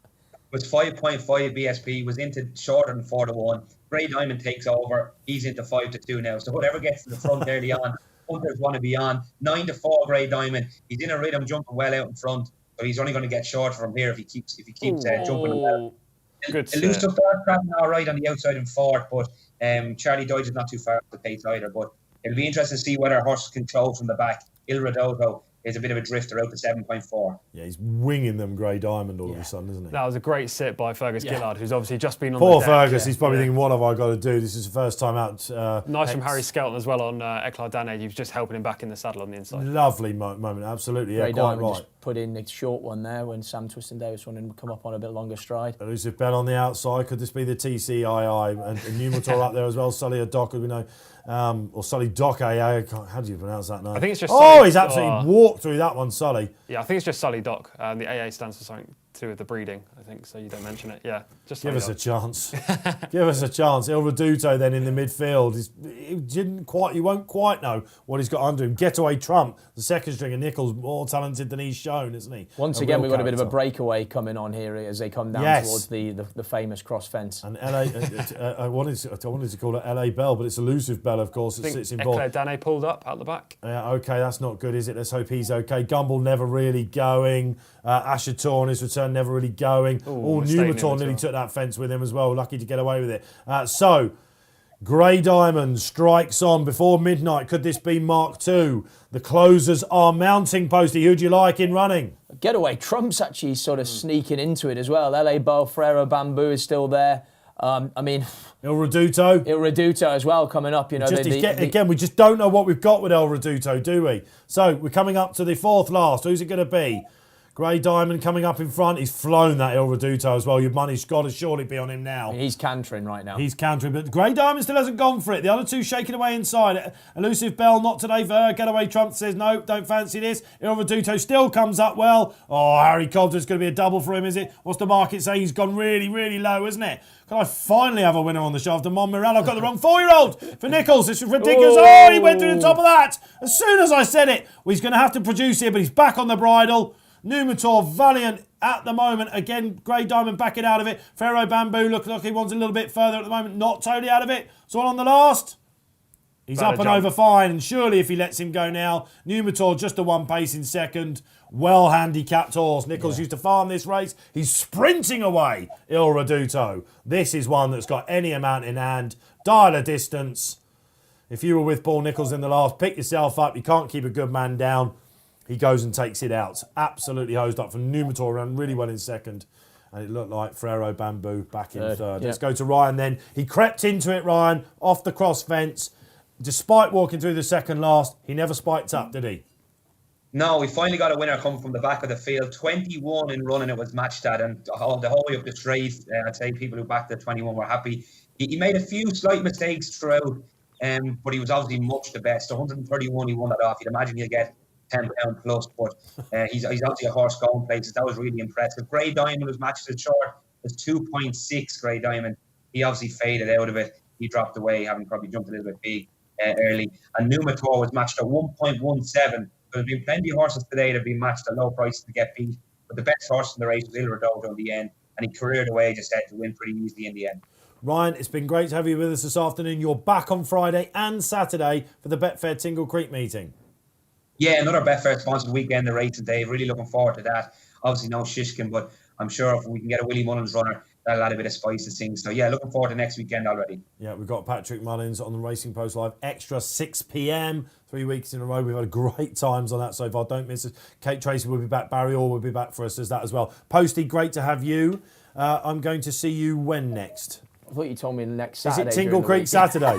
Listen, I can't remember everything, Posty. Posty's saying, hang on a minute, don't tell me you double book me. So you're going to be in for the big day. Yeah. What do you reckon we're going to see? Chacun pour soi? Chassun pour soi? I hope so, yeah. Be really nice, wouldn't it? We need to, don't we? Do you think we'll see Nube Negro come out against play? Be interesting to read the ground, won't it? I think, depends. I think it depends. Bit of rain next week, isn't there? Exactly, yeah. TC, a double header. Great to have you back. We'll see you again in December. Yes, I think I've got a couple in December, and on New Year's Day as well will be my the one that's on the last of the rota. Yes, superb. All right, okay. Thanks to the guys in the gallery, Will and Dan. Thanks to you for watching. I've been Dave Orton. This has been Racing Post Live. What a day it was. Emotional scenes with Cloudy taking out the Ladbrokes Trophy.